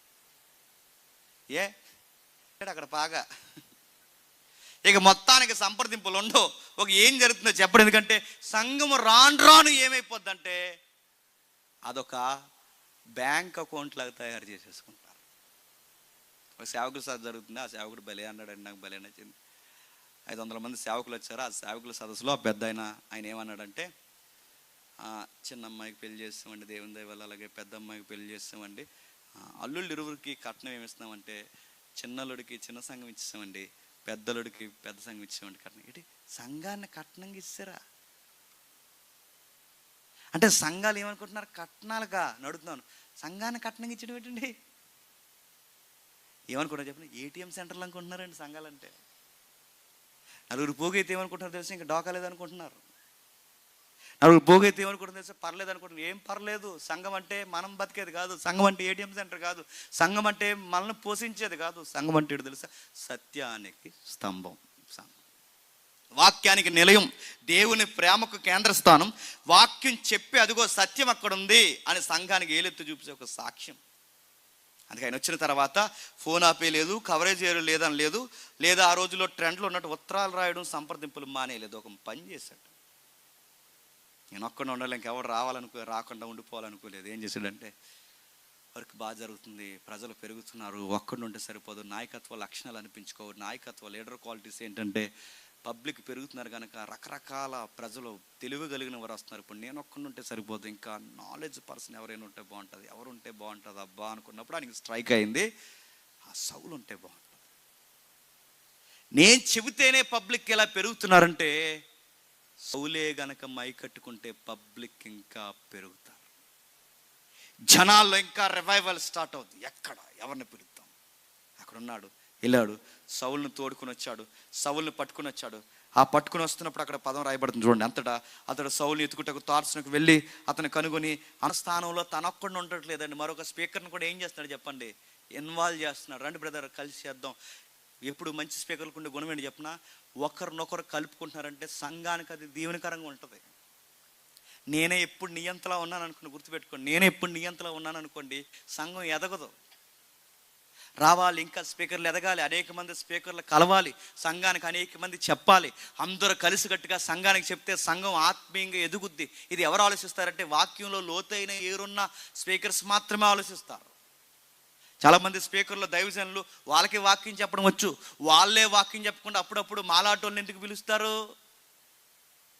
వాళ్ళే వాక్యం చెప్పకుండా మాలాటోళ్ళని ఎందుకు పిలుస్తారు? అది సంఘానికి మేలుకరంగా ఉంటుందని, అది సంఘానికి మేలు జరుగుతుంది. అంటే అనేక మంది వస్తే, ఇంకా స్థిరపరిస్తే, అనేక మంది వర్తమానికులు వస్తే సంఘానికి మేలుకరంగా ఉంటుందని పిలుస్తారు, చెప్పిస్తారు, వాళ్ళ పక్కన ఉంటారు, వాళ్ళతో కూడా మాట్లాడిస్తుంటారు. వస్తున్నాడు బర్నబా, మాట్లాడిస్తున్నాడు, బ్రదర్ పూర్తిగా నువ్వు మాట్లాడుదుగో, వీళ్ళందరితో నువ్వు మాట్లాడు, విస్తరించి మాట్లాడు. తోడుకుని వచ్చాడు. తోడుకుని వస్తే కానీ రానంటున్నాడండి ఈ పెద్ద మనిషి. అప్పటికి ఈయనకి ఏదో గాయం ఇంటికి వెళ్ళిపోయాడు. ఎవరు? సౌలు గారు. సౌలు గారిని అక్కడ తీసుకెళ్ళిన తర్వాత అందరూ పైనుంచి కిందకి చూశారండి. ఎందుకంటే ఈయన గారు చేసిన పనులు మామూలు పనులు కాదు కదండి. దగ్గరుండి చంపించేశాడు. ఎవరిని? స్టెఫెన్ గారిని. వస్త్రాలు కాపలా కాచాడు. ఇంకేం చేశాడు? స్త్రీలను కూడా చూడకుండా భయంకరంగా బయటికి లాక్కొచ్చాడు. ఇప్పుడు సడన్గా మారిపోయినంటే నమ్ముతారా? అందుకే నమ్మలేదు. తీసుకెళ్ళాడు, పరిచయం చేశాడు. ఈ బర్నబా గారే పరిచయం చేశారు. లేదు మారిపోయాడు, నాకు అనిపిస్తుంది, పరిశుద్ధాత్మ నాకు చెప్తున్నాడు మారిపోయాడు అంటే, మారిపోయాడు లేగా అనుకున్నారు. కానీ ఎక్కడో డౌట్. ఎవరి మీద? పౌలు గారి మీద, సౌలు గారి మీద. అందుకే బహుశా అనిపిస్తుంది, అందుకే ఆయన తిరిగి వెళ్ళిపోయాడు. సొంత తోడుకొని రా బ్రదర్. అలా కాదు, ఇప్పుడు నువ్వు వెళ్ళేది యెరూషలేము సంఘానికి కాదన్నాడో ఏంటో తెలియదు, కానీ ఇప్పుడు కొత్త సంఘం ఉంది, అంతియోక్య సంఘం. అంతియోక్య ప్రాంతంలో గొప్ప సంఘం ప్రారంభమైంది. రా అని తోడుకొని వచ్చాడట. వారు కలిసి ఒక సంవత్సరం అంతా సంఘములు ఉండి బహుజనులకు వాక్యం బోధించరి. మొట్టమొదట అంత్యోక్యలోని శిష్యులు క్రైస్తవులు అన్నమాట. సరైన ఇద్దరు కలిస్తే అప్పటి వరకు సంఘం లేని ప్రాంతంలో కూడా ఒక కొత్త సౌండ్ వస్తుంది. అని చెప్పిన క్రిస్టియన్స్ ఎక్కడికి కూడా వచ్చారా అని. మంచి స్పీకర్స్ ఇద్దరు కలిశారనుకోండి, కొత్త ప్రాంతంలో కూడా కొత్త సౌండ్. ఏంటంటే క్రిస్టియన్స్ స్టార్ట్ అయ్యారు ఇక్కడ. సరైన స్పీకర్స్ అంటే మంచి వర్తమానికులు సంవత్సరం ఉంటే చాలండి, విప్లవం స్టార్ట్ చేసేస్తారు వాళ్ళు. అంతే. వాళ్ళ ఒక్క ఏడాదిలో వారు అంత్యోక్యలోని శిష్యులు క్రైస్తవులు అనమాట. అది ఎటకారంగా అన్నారో కితాబిస్తారో మొత్తం మీద అన్నారు. క్రైస్తవులు అనే పేరైతే పెట్టారు. ఆ పేరు పెట్టిన తర్వాత కొత్త సౌండ్ స్టార్ట్ అయింది. అప్పటి వరకు శిష్యులు శిష్యులు శిష్యులు శిష్యులు అని చదువుకుంటాం. ఇక్కడి నుంచి ఏమని చదువుకుంటాం తెలుసా? క్రైస్తవులు, విశ్వాసులు, క్రైస్తవులు, క్రైస్తవులు అని చదువు. పౌలు బర్నబాలు కలిసిన తర్వాత క్రైస్తవులు క్రైస్తవులు అని చదువుకుంటాం. ఇక్కడి నుంచి బాగా వినండి. ఎక్కడో చెదిరిపోయిన నలుగురు కూర్చొని, ఆ కుదురుగా కూర్చున్న వాళ్ళ కోత మీటింగ్ పెట్టుకుని, ఆ మీటింగ్ పెట్టుకున్న నలుగురు వచ్చి అక్కడ కూర్చుంటే, ఈ నలుగురు కలిసి వాళ్ళందరూ 400 మంది అయితే వీళ్ళందరూ కలిసి ఒక సంఘం అయితే, ఆ సంఘానికి పెట్టిన పేరేంటి తెలుసా? అంతియోకియ. సంఘానికి పేరు కదా కానీ అడ్రస్, ఆ సంఘానికి వచ్చిన అడ్రస్ అంతియోకియ సంఘం. ఎంతమంది చదివారో ఎంతమంది విన్నారో నాకు తెలియదు కానీ అప్పటి వరకు 11వ అధ్యాయం వరకు యెరూషలేము సంఘం యెరూషలేము సంఘం యెరూషలేము సంఘం అని చదువుకుంటాం. ఇప్పటి నుంచి మళ్ళీ ప్రకటన గ్రంథం వరకు ఎక్కువ సార్లు చదువుకునే సంఘం పేరేంటి తెలుసా? అంతియోకియ సంఘం. అంతియోకియ సంఘం. అంతియోకియ సంఘం ఎక్కడి నుంచి వచ్చింది చెప్పండి? యెరూషలేము సంఘం నుంచి వచ్చింది. యెరూషలేము సంఘం నుంచి ఎందుకు వచ్చింది? తిన్నది అరక్క చెప్పండి, గొడవలు పెట్టుకున్నారు కనుక మొక్కలైతే బయటకు వచ్చింది. అంటే వీళ్ళకి ఎప్పుడైతే బాధ్యతలు మర్చిపోయి గొడవలు పెట్టుకున్నారో, ఆ గొడవలు పెట్టుకున్నందుకు దేవుడు వీళ్ళని చెదరగొట్టి మరలో ఒక కొత్త సంఘాన్ని వేరే దిక్కున స్టార్ట్ చేశారు. కొత్త సంఘం ఒకటి ప్రారంభమైంది. ఆ సంఘం ప్రారంభమైన తర్వాత మీరు చూడండి, అందరూ యెరూషలేము సంఘానికి పోవాల్సిందే బదులు ఇప్పుడు అందరూ ఎక్కడికి వస్తున్నారు తెలుసా? అంత్యోకియ సంఘానికి వస్తున్నారు. ఎందుకంటే అక్కడ భోజనాలు ఉన్నాయి కానీ గొడవలు ఎక్కువైపోయినాయి. ఈ సంఘంలో కొత్త రూల్ ఏంటి చెప్పిన? ఇక్కడ ఆనందం వచ్చినా భోజనాలు ఉండవు, సంతోషం కలిగి దుఃఖం కలిగినా భోజనాలు ఉండవు. ఇక్కడ మాట్లాడితే ఏమిటో తెలుసా? ఉపవాసాలు ఉంటాయి. చూస్తారు ఒకసారి 13వ అధ్యాయం 2వ వచనం. వారు ప్రభువును సేవించుచు ఉపవాసము చేయుచుండగా, మళ్ళా 3వ వచనం, అంతటా వారు ఉపవాసం ఉండి ప్రార్థన చేసి. మాట్లాడితే ఏంటండి? ఉపవాసం ప్రార్థన, ఉపవాసం ప్రార్థన. అక్కడ ఏంటండి మాట్లాడితే? యెరూషలేము సంఘంలో ఏంటి? ప్రేమ విందులు, ప్రభురాత్రి భోజనాలు, ప్రేమ విందులు, ప్రభురాత్రి భోజనాలు. అక్కడ భోజనాలు గొడవ ఎక్కువైపోయింది. భోజనాలు గొడవ ఉన్న అక్కడ ఏమొచ్చింది? గొడవ వచ్చింది. మొత్తానికి యెరూషలేము సంఘంలో ఏమి లేకుండా చేస్తారు తెలుసా? ఇవాళ క్రిస్మస్ ఉంది, ఉపవాస క్రిస్మస్ అంటారంటారు. వస్తారండి? అంత్యోకియ సంఘంలో వస్తారు, మనం రాము. ఇక్కడ ఉపవాస క్రిస్మస్ అంటే అక్కడ పోదాం అంటారు. ఇదిగో 31st గ్రాండ్గా చేస్తున్నాం. పాత సంవత్సరానికి వీడ్కోలు చెప్తున్నాం, కొత్త సంవత్సరానికి వెల్కమ్ చెప్తున్నాం. అయితే గమనిక, ఈరోజు రాత్రి సంపూర్ణ రాత్రి ఉపవాస కూడిక అంటారంట. 31st ఉపవాస కూడిక కానీ మనకి ఎలా ఉంటుందండి? దిన కార్యక్రమం ఎలా ఉంటుంది మనకి? 31st ఉపవాస కూడిక అంటే ఎలా ఉంటుంది అంటే, వాళ్ళు ఏమనుకున్నారో తెలియదు కానీ వాళ్ళ భోజనాలకి పెద్దపీట వేయలేదండి. దేనికి సార్ తెలుసా? ఉపవాసం, ప్రార్థన, ఉపవాసం. ఏ సంఘాలు బాగా వినండి, ఏ సంఘాలు వాక్యానికి ప్రార్థనలకి తిండికి పక్కన పెట్టి వాక్యాలకి ప్రార్థనలకి ఉపవాసాలకి పెద్దపీట వేస్తాదో ఆ సంఘాలకి భవిష్యత్తు ఉంటుందండి. వారం అంతా సందా దాచుకుని శనివారం ఏ సంఘం అయితే భోజనాలు ఎట్టేసుకుంటుందో ఆ సంఘం త్వరలోనే వేరే భోజనాలకు వెళ్ళిపోద్దండి. మళ్ళీ చెప్తున్నాను, ఏ సంఘం అయితే బడాకానాలకు పెద్దపీట వేస్తుందో ఆ సంఘం త్వరలోనే కుప్ప కూలుతుంది. అలాంటి భోజనాలు పెట్టొద్దని కాదు, మీరు గమనించండి. వీటికి కాదు పెద్దపీట వేస్తుంది, భక్తి, బోధ, సహవాసము, ఒకరికొకరికి పంచిపెట్టుట. ఇది చేశారు, వాళ్ళు చేస్తున్నారు. చూడండి 28వ వచనంలో, ఆ దినముల్లో ప్రవక్తులు యెరూషలేము నుండి అంతియోకియకు వచ్చి నిజానికి ఎక్కడెక్కడ ఉన్నవారు ఎక్కడికి వెళ్ళాలండి? ఎక్కడెక్కడ ఉన్నవారు ఎక్కడికి వెళ్ళాలి చెప్పండి? ఎక్కడెక్కడ ఉన్నవారు అందరూ యెరూషలేముకి వెళ్ళాలి. కానీ ఎక్కడెక్కడ ఉన్న వాళ్ళందరూ ఎక్కడికి వస్తున్నారు చెప్పండి? అంతియోకియకు వచ్చి. ఎక్కడెక్కడున్న వారందరూ అంత్యోక్య, ఇదేంటి రివర్స్ జరుగుతుందేంటి? ఎక్కడెక్కడున్న వాళ్ళందరూ అంత్యోక్య నుండి యెరూషలేముకి వెళ్ళాలి, కానీ యెరూషలేము నుండి ఎక్కడికి వస్తున్నారు? అంత్యోక్యకి వస్తున్నారు. ఇదే వింత కార్యక్రమం అంటే అక్కడ వింత జరుగుతుంది చూడండి. ప్రవక్తలు యెరూషలేము నుంచి అంత్యోక్యకి వస్తున్నారట. బర్నబా లాంటి వారు కూడా అంత్యోక్యకి వస్తున్నారట. పౌలు లాంటి వాడు కూడా అంత్యోక్యకి వస్తున్నారట. వచ్చి ఏం చెప్తున్నారు? వాళ్ళు అగబ్బను ఒకటి నిలబడి భూలోకమంతటా గొప్ప కరువు రాబోతున్నది ఆత్మ ద్వారా సూచించను, అది క్లౌదియా చక్రవర్తి కాలం మీద సంభవించను. అప్పుడు శిష్యుల్లో ప్రతి వాడు తన శక్తిగతులు యోదయలో కాపురమైన సహోదరులకు సహాయం పంపుటకు నిశ్చయించుకుని అలాగూ చేసి బర్నబా సౌలను వారి చేత పెద్దల యొద్దకు దానిని పంపించారు. మీరు గమనించండి, కూలీనాలు చేసుకోవడానికి వచ్చిన వాళ్ళు, రూపాయి కూడబెట్టుకుని ఏదో బతుకుతామని వచ్చిన వాళ్ళు, సువార్త చేస్తూ సువార్త నలుగురు కూడుకునే వాళ్ళు, వీళ్ళు ఎంత ఎత్తుకెదిగిపోయారంటే యెరూషలేము సంఘానికి, యోదయ సంఘానికి, బయట ఉన్న పెద్ద పెద్ద సంఘాలకి కరువు వస్తే వీళ్ళే సహాయం చేసేంత ఎత్తుకెదిగిపోయారట. ఎన్ని క్వాలిటీస్ పెరిగాయి చూడండి. అంటే వీళ్ళు చిన్నదిగా ప్రారంభమయ్యారు, పెద్ద గుంపుగా ప్రారంభమయ్యారు. మీరు గమనిస్తున్నారు లేదో, పరిశుద్ధాత్ముడు ఎక్కువ ఎవరితో ఉంటాడు చెప్పండి.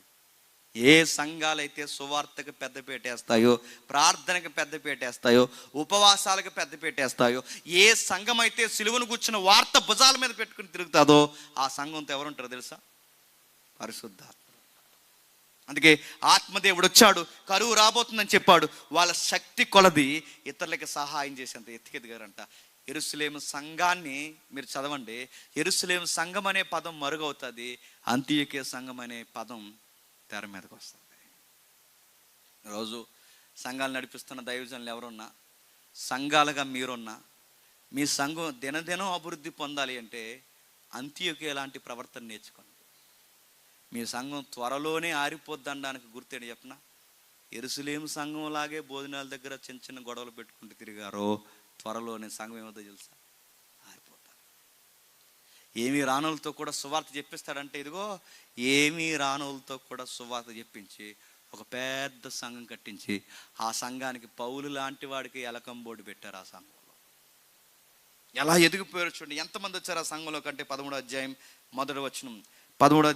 అంత్యోక్యలోని సంఘంలోని బర్నబా, నిగేర్ అనబడిన సీమోను, కురేనీయుడైన లూకియా, చతుర్థాధిపతితో ఏరోదుతో కూడా పెంచబడిన మనయేను, సౌలైన ప్రవక్తలు, బోధకులు ఉంటారు. మా వాళ్ళు అనుకుంటున్నారు వాళ్ళందరూ ఉన్నది అక్కడ.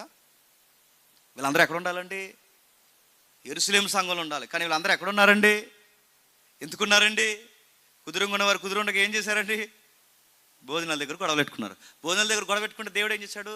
మీకు గొడవలకు బాగా ఇంపార్టెంట్ ఇచ్చారు, వాక్యానికి తక్కువ విలువనిచ్చారు కనుక మీకు ఎలా ఉండాలని మొత్తం చెదరగొట్టి పాడేశాడు. గుర్తుపెట్టుకోండి. ఇశ్రాయేల్ మాట వినకపోతే ఇతర రాజుల దగ్గరికి ఎలాగైతే ఇశ్రాయేల్ని చెడగొట్టేశాడో, ఇశ్రాయేల్ మాట వినకపోతే తీసుకెళ్ళి ఇతర రాజులకి ఎలాగైతే బానిసలు చేశాడో, సంఘము కూడా సుఖాలకు మరిగినప్పుడు వాళ్ళని కూడా దేవుడు ఏం చేశాడు చెప్పండి? చెదరగొట్టేశాడు. ఈరోజు కూడా నేను చెప్తున్నాను, మన సంఘముగా మన బాధ్యతలు మనం మర్చిపోయి పనికి మాలిన వాటికి మనం పెద్ద పెట్టేసామనుకోండి, మనల్ని ఏం చేస్తాడు చెప్పిన? చెదరగొట్టి పాడేస్తాడు. ఉంచాడు. ఎందుకంటే బాధ్యత తెలియాలి. ఆ చెదరగొట్టి పడతాడు. నిగోర్ అంటే నీగ్రోస్ వచ్చారట. కురేనీయుడైన లూకియా డాక్టర్ లాంటి వాడు వచ్చాడట. గవర్నర్, చతుర్థాధిపతి 4వ గవర్నర్ ఎవరైతే ఉన్నారో ఆ గవర్నర్తో పెంచబడిన గవర్నర్ ఫ్యామిలీ మెంబరు మనయేను వచ్చాడట. ప్రవక్తలు వచ్చారట, సౌలు వచ్చాడట, బోధకులు వచ్చారట. వీళ్ళందరూ ఎక్కడికి వచ్చారట? అంత్యోక్య సంఘానికి. అంటే ఈ సంఘం చిన్న కూడుకెట్టుకునే సంఘానికి గవర్నమెంట్ ఎంప్లాయీలు రావడం ఏంటి, గవర్నర్ ఫ్యామిలీ నుంచి రావడం ఏంటి, బోధకులు రావడం ఏంటి, ప్రవక్తలు రావడం ఏంటి, ఎంతమంది ఆ సంఘానికి రావడం ఏంటి వింతంటే అక్కడ సత్యం అందుతుంది కనుక ఈ సంఘం చిన్న సంఘమైనా, ఇది చెట్ల కింద పెట్టే సంఘమైనా, నువ్వు సత్యం చెప్పడం మొదలెడితే ఎక్కడెక్కడ ఉన్న వారిని కూడా ఎక్కడ తీసుకొస్తాడు చెప్పనా? నీ మధ్యకి తీసుకొచ్చి కూర్చోబెడతాడు. పెద్దోళ్ళను కూడా తీసుకొచ్చి నీ ముందు కూర్చోబెడతాడు. ఎందుకు కూర్చోబెడతాడు చెప్పనా? నువ్వు సత్యం చెప్పు. శక్తిని పొందుకో సత్యం చెప్పడానికి. ఆ శక్తిని ఎవరిస్తారంటే పరిశుద్ధాత్ముడు ఇస్తాడు. ప్రభా నేనేం చెప్పాలి? సాక్ష్యం చెప్పాలి. ఎవరి గురించి సాక్ష్యం చెప్పాలి? నజరుడైన యేసుని గురించి సాక్ష్యం చెప్పాలి. నా సాక్ష్యం సువార్త చెప్పడానికే, నా దర్శనం సువార్త చెప్పడానికే, నా జీవితం సువార్త చెప్పడానికే, నా భోజనాలు సువార్త చెప్పడానికే, నా ఆకలి దప్పుల సువార్త చెప్పడానికే, నా ప్రార్థనల సువార్త చెప్పడానికే, నేను ఏం చేసినా సువార్త చెప్పడానికే. అది భూ దిగంతాల వరకైనా, నా పల్లి ప్రాంతాల వరకైనా, నా సభలైనా, నా కార్యక్రమం అయినా, అది పుట్టినరోజైనా, అది జననమైనా, అది మరణమైనా, ఏదైనా సువార్త చెప్పడానికే. ఎవరైతే ఇలా సువార్తకి పెద్దపేటేస్తారో, ఎవరైతే ఇలాంటి సువార్తకి ఎజెండా కలిగి ఉండి ఎవరైతే యేసు ప్రభు కొరకు నిలబడతారో వాళ్ళతో పరిశుద్ధాత్మ దేవుడు శక్తి కలిగే వారిగా వాళ్ళని జీవింపజేస్తారు. పరిశుద్ధాత్మల శక్తి అంటే మీరు గమనించండి, పరిశుద్ధాత్మ ఊగడం కాదండి. పరిశుద్ధాత్మల శక్తి అంటే సువార్తను అర్థవంతంగా ప్రజలతో చెప్పండి మాట్లాడారు, అర్థవంతంగా మాట్లాడారు, పరిశుద్ధాత్మ శక్తిని పొందుకున్నారు. 12వ అధ్యాయం దాదాపు అదే కాలమందు, 12వ అధ్యాయం ముగించేస్తున్నాను, దాదాపు అదే కాలమందు రాజైన హేరోదు సంఘపు వారిలో కొందరిని బాధ పెట్టి ఒక బలాత్కారంగా పట్టుకుని యోహాను సహోదరుని యాకోబును ఖడ్గముతో చంపించేశాడు. నేనే ఉన్నానండి, వాక్యం చెప్తున్నాను. ఠకాలు మన నరికేశారు అనుకోండి, ఎవరో ఒకరు సిటిబా గారు మళ్ళీ లేచి మైక్ పట్టుకుని ఎవరు వెళ్ళకండి, సువార్త కొనసాగింపబడుతుంది, సభ ఏం కాదు ఉండనంటే ఉంటారా? మీరు చెప్పండి. నువ్వు ఉండు, నేను వెళ్తున్నావు ఉంటారా? కానీ సంఘం ఉందంటారు. యాకోబుని చంపేశారు, అంతకుముందు స్తెఫనుని చంపేశారు, తర్వాత పేతురుని చంపేయడానికి రెడీ అయిపోయారు, ఒకరినకలు ఒకరిని చంపేయడానికి రెడీ అయిపోయారు. ఈ టైంలో సంఘం ప్రార్థనలు ఎక్కడ పెట్టుకుంటుంది? అప్పుడు అందట అక్కడ కాదు, ఇక్కడ కాదు, ఇక్కడ కదండి, మా ఇంట్లో పెట్టండి సంఘం అందట. ఆవిడ పేరు వేర వనిత, మార్కు తల్లి మరియా. అక్కడ పెట్టండి, ఇక్కడ పెట్టండి కాదు, మా ఇంట్లో పెట్టండి సంఘం. గవర్నర్స్ వచ్చి మా మీద శాసనాలు చేసిన, ప్రభుత్వాలు వచ్చి మా మీద శాసనాలు చేసిన, ఏం జరిగినా మా మేడ మీద పెట్టండి సంఘం అన్నమాట. కలిసి ప్రార్థన చేస్తున్నారు, పేతురు కొరకు ఎదురు చూస్తున్నారు. ఆ పేతురు కొరకు ఎదురు చూస్తున్నారు. పేతురు గారు లోపల ఏం చేస్తున్నారు? రేపేసి చంపేసిలో ఉన్నారు. ఆయన ఎవరో నాది వెళ్దాను అనలేదు. ఆయన చక్కగా టెన్షన్ లేకుండా చంపాను, రేపు చంపేద్దారా, సర్లే ఇంకా లాస్ట్గా నిద్ర అవుదామని నిద్ర. ఆయన నిద్ర ఎలా అవుతుందండి? ఆయనకి రేపే సంఘం పెట్టినందుకు మీ మీద కంప్లైంట్ ఇచ్చారు, రేపు ఎంఆర్ఓ గారు వచ్చేలా ఉన్నారు, అలాగే ఇద్దరు పోలీసులు కూడా వస్తారని ముందుగా నీకు ఉత్తరం వచ్చిందాక ఏం చేస్తావు? ఈ రాత్రి నిద్ర అవుతావా? 2 మాసాలు అయిపోతాయి నీకు, ఉంటావా? రేపు ఎంఆర్ఓ గారు వస్తున్నారు, రేపు ఇదిగో ఏదో పోలీసులు ఏదో నువ్వు ఏదో సౌండ్ ఎక్కువ పెట్టి ఇలాగేదో చేస్తున్నావు పడ్డా, ఇక నీ మీద కేసు పెట్టి హైకోర్టులో కూడా నీ మీద పిటిషన్ వేస్తారు, రేపు ఇదిగో ఏదో ఉందని. కానీ ఈ రాత్రి నిద్ర వస్తుందా? యాకోబు గారిని నరికేసిన కత్తితోనే రేపు పేతురు గారు నరికేస్తున్నారన్న పేతురు గారు ప్రశాంతంగా నిద్రపోయాడు. అలాగొకటి అర్థమైపోయింది. ఏంటి చెప్పిన? శక్తి పొందుకున్నాం, బతుకుంటే సువార్త చెబుతాం, బతికి లేకపోతే ఆయనకు పోయి హాయిని హత్తుకొని విశ్రాంతి తీసుకుంటాం అన్నారు. ఇలాంటి ధీమా పొద్దు ఎప్పుడు వస్తుంది చెప్పిన? పరిశుద్ధాత్ముడు ఉంటే వస్తాం. ఆ పరిశుద్ధాత్ముడు ఎక్కడ ఉంటాడు? అట్టికాయలో ఉండడు, నమ్ముతున్నారు కదా, యాపిల్లో ఉండడు. ఎక్కడుంటాడు పరిశుద్ధాత్ముడు? నమ్ముటిని వాళ్ళని అయితే నీలో ఉంటాడు. గుర్తుపెట్టుకో, నువ్వు స్వీకరిస్తే నీలో ఉంటాడు, నువ్వు స్వీకరించి ఆయన కొరకు ప్రకటిస్తాను నిలబడు, నీలో ఉంటాడు. అంతే. నమ్మారు, కలిసి ప్రార్థించారు. ఒక అమ్మాయి వచ్చింది, ఆ అమ్మాయి చెప్పింది, పేతురు అంకుల్ వచ్చాడు, బయట ఉన్నాడు అన్నారు. ఊరుకో, ఎందుకు వస్తాడు అన్నారంట. పేతురు అంకుల్ వచ్చాడు, బయట ఉన్నాడు అనగానే, వచ్చాడు పేతురు అంకుల్ వచ్చాడు అనగానే వాళ్ళందరూ నమ్మలేకపోయారట. మరి నమ్మకుండా ప్రార్థన ఎందుకు చేస్తున్నారంటే వాళ్ళకు ధైర్యం అయితే ఉంది, వచ్చినా రాకపోయినా ప్రార్థన మాత్రం చెయ్యాలని ప్రార్థన చేస్తారు. పేతురు గారు వచ్చారు, సరసాలు విడిపోయాయి. ఆ పేతురు గారికి ఎంత ఆశ్చర్యం చూడండి, నిద్రలో నడుచుకుంటూ బయటకు వచ్చాడట. నిద్ర అనుకుంటున్నాడంట ఆయన, కళ నిజమనగానే దేవదూత సెంటర్లోకి తీసుకొచ్చే వరకు అదంతా కళ అనుకుంటున్నాడు ఎవరు? పేతురు గారు. ఎంత ధైర్యంగా ఉన్నారో, చక్కగా నిద్రపోతున్నారు, ధైర్యంగా నిలబడ్డారు. పేతురుని చంపేసిన, యాకోబుని క్షమించండి, యాకోబుని చంపేసిన, స్తెఫనుని చంపేసిన, పేతురుని చంపేయడానికి రెడీ అయిపోయిన, అపోస్తుల్ని చూస్తున్న వారిని, గొప్ప ఉద్యమంతో వాడబడుతున్న వారిని చంపేస్తున్న సంఘం చెదిరిపోకుండా అలా పట్టుకుని ఉండడానికి కారణం ఏంటో తెలుసా? పరిశుద్ధాత్ముడు. ఈరోజు ఆఫర్లు ఇస్తే యేసుక్రీస్తుని వదిలేసి మిగిలిన మతాల్లోకి పోతున్నారు. ఈరోజు శ్రమ కలిగితే సంఘానికి రావడం మానేస్తున్నారు. ఈరోజు ఇబ్బంది కలిగితే సువార్త చెప్పడం మానేస్తున్నారు. ఈరోజు సువార్త కొరకు ఏదైనా ఇబ్బంది కలిగితే ఆయన ఎవరో తెలియదన్నట్టు వ్యవహరిస్తున్నారు. ఇలాంటి వ్యవహారాలు ఎందుకు వస్తున్నాయి అంటే ఆత్మను పొందుకోకపోవడం. అందుకే ఎలుతెలుతు అన్నాడు, కలవరపడకుడి, మీరు పరిశుద్ధాత్మని పొందుకునేంత వరకు మీరు ఎక్కడికి వెళ్ళకండి. అందుకని అడుగుతున్నాను, ఎప్పుడు మనం సువార్త బలంగా చేయగలమంటే అడగండి, అడుగువానికి ధారాళంగా అనుగ్రహిస్తాడు. ఎతకండి, ఎతుకువానికి ధారాళంగా అనుగ్రహిస్తాడు. తట్టండి, తట్టిన వాడికి ధారాళంగా ఇస్తాడు. ఆ 3 వాగ్దానాలు ఎవరికి వచ్చి తెలుసా? పరిశుద్ధాత్మనికి వచ్చి. అడగండి అనగానే ఏమడిగారు? ఒక అరాకరం ఈ ప్రభువా అన్నారు. అడగండి అనగా ఏమడిగారు? బిడ్డలు లేరు ప్రభువా అన్నారు. ఆ వచనంలో అర్థం ఏంటి చెప్పిన? అడగండి. ఇదిగో మీ దేవుడు రొట్టెని అడిగితే రాతినివ్వడు, అంతకన్నా ఎక్కువ ఇస్తాడు. అడగండి అడగండి, అంతకన్నా ఎక్కువ ఏమిస్తావు ప్రభు అంటే, ఆ టెక్స్ట్ ఇంటికి వెళ్ళి చదవండి, పరిశుద్ధాత్మని ఇస్తా. అంటే అన్ని వరాల కన్నా, అన్ని వాగ్దాల కన్నా గొప్ప వాగ్దానం ఏంటి తెలుసా? పరిశుద్ధాత్మని పొందు. ఆ పరిశుద్ధాత్మ పొందుకుంటే ఏం చెప్తాం? సత్యం చెప్తాం. ఆ పరిశుద్ధాత్మ పొందుకుంటే ఏం చేస్తాం? నీతికి పడి చావాలనుకుంటాం. ఆ పరిశుద్ధాత్మ పొందుకుంటే ఏం చేస్తాం? తీర్పుకు భయపడతాం. ఆ పరిశుద్ధాత్మను పొందుకుంటే ఏం చేస్తాం? దేవుని యందు భయభక్తులు, నీతిని గూర్చి, పాపమును గూర్చి, తీర్పును గూర్చి భయం కలిగి ఆయన వస్తున్నాడు త్వరలో అని చెప్పుకుంటూ తిరుగుతాం. నేను లెక్క చెప్పట్లేదు కానీ, సంవత్సరం చెప్పట్లేదు కానీ, అంచనాల ప్రకారం చూస్తున్న పరిస్థితులను బట్టి యేసుప్రభు త్వరలోనే చెప్పండి వచ్చేసేలా ఉన్నాడంట. వచ్చేయాలని కోరుకునే వాళ్ళు మొదటి నేనేనండి ఇక్కడ ఉన్న వారిలో. త్వరలోనే వచ్చేసే వాళ్ళు ఉండే. ఎందుకంటే చెప్పిన సాలంకి నస, ఈ రణగొణ ధ్వనులు, ఈ వాతావరణాలన్నీ చూడండి, త్వరగా వచ్చేసాడు అనుకోండి, రెస్ట్లోకి పోతామండి, గొడవ ఉండదు. ఇంకా త్వరగా వస్తాడు. ఈ త్వరగా వచ్చి ఆయన వచ్చే లోపు ఏం చేయాలంటే, వెళ్ళండి ఇతర సమీప గ్రామాల్లో కూడా చెప్పండి, తండ్రిని గూర్చి, కుమారుని గూర్చి, పరిశుద్ధాత్మను గూర్చి ఈ త్రియేక నామంలోనికి సువార్త చెప్పి బాప్టిజాలు అనుగ్రహించండి. ఇది చెయ్యండి. అందుకే ఈ వసంతన ప్రతి సంవత్సరం చేసే పని ఏంటి చెప్పనా? ఆయన చెప్పలేకపోయినా చెప్పండి, చెప్పించే మాలనోటోని పిలిచి మారండి అయ్యా అని ప్రకటించడానికి రూపాయి పోగేసి 3 రోజులు సభలు పెడుతున్నాడు. డబ్బులు ఎక్కువైపోయి కదా వసంతానికి.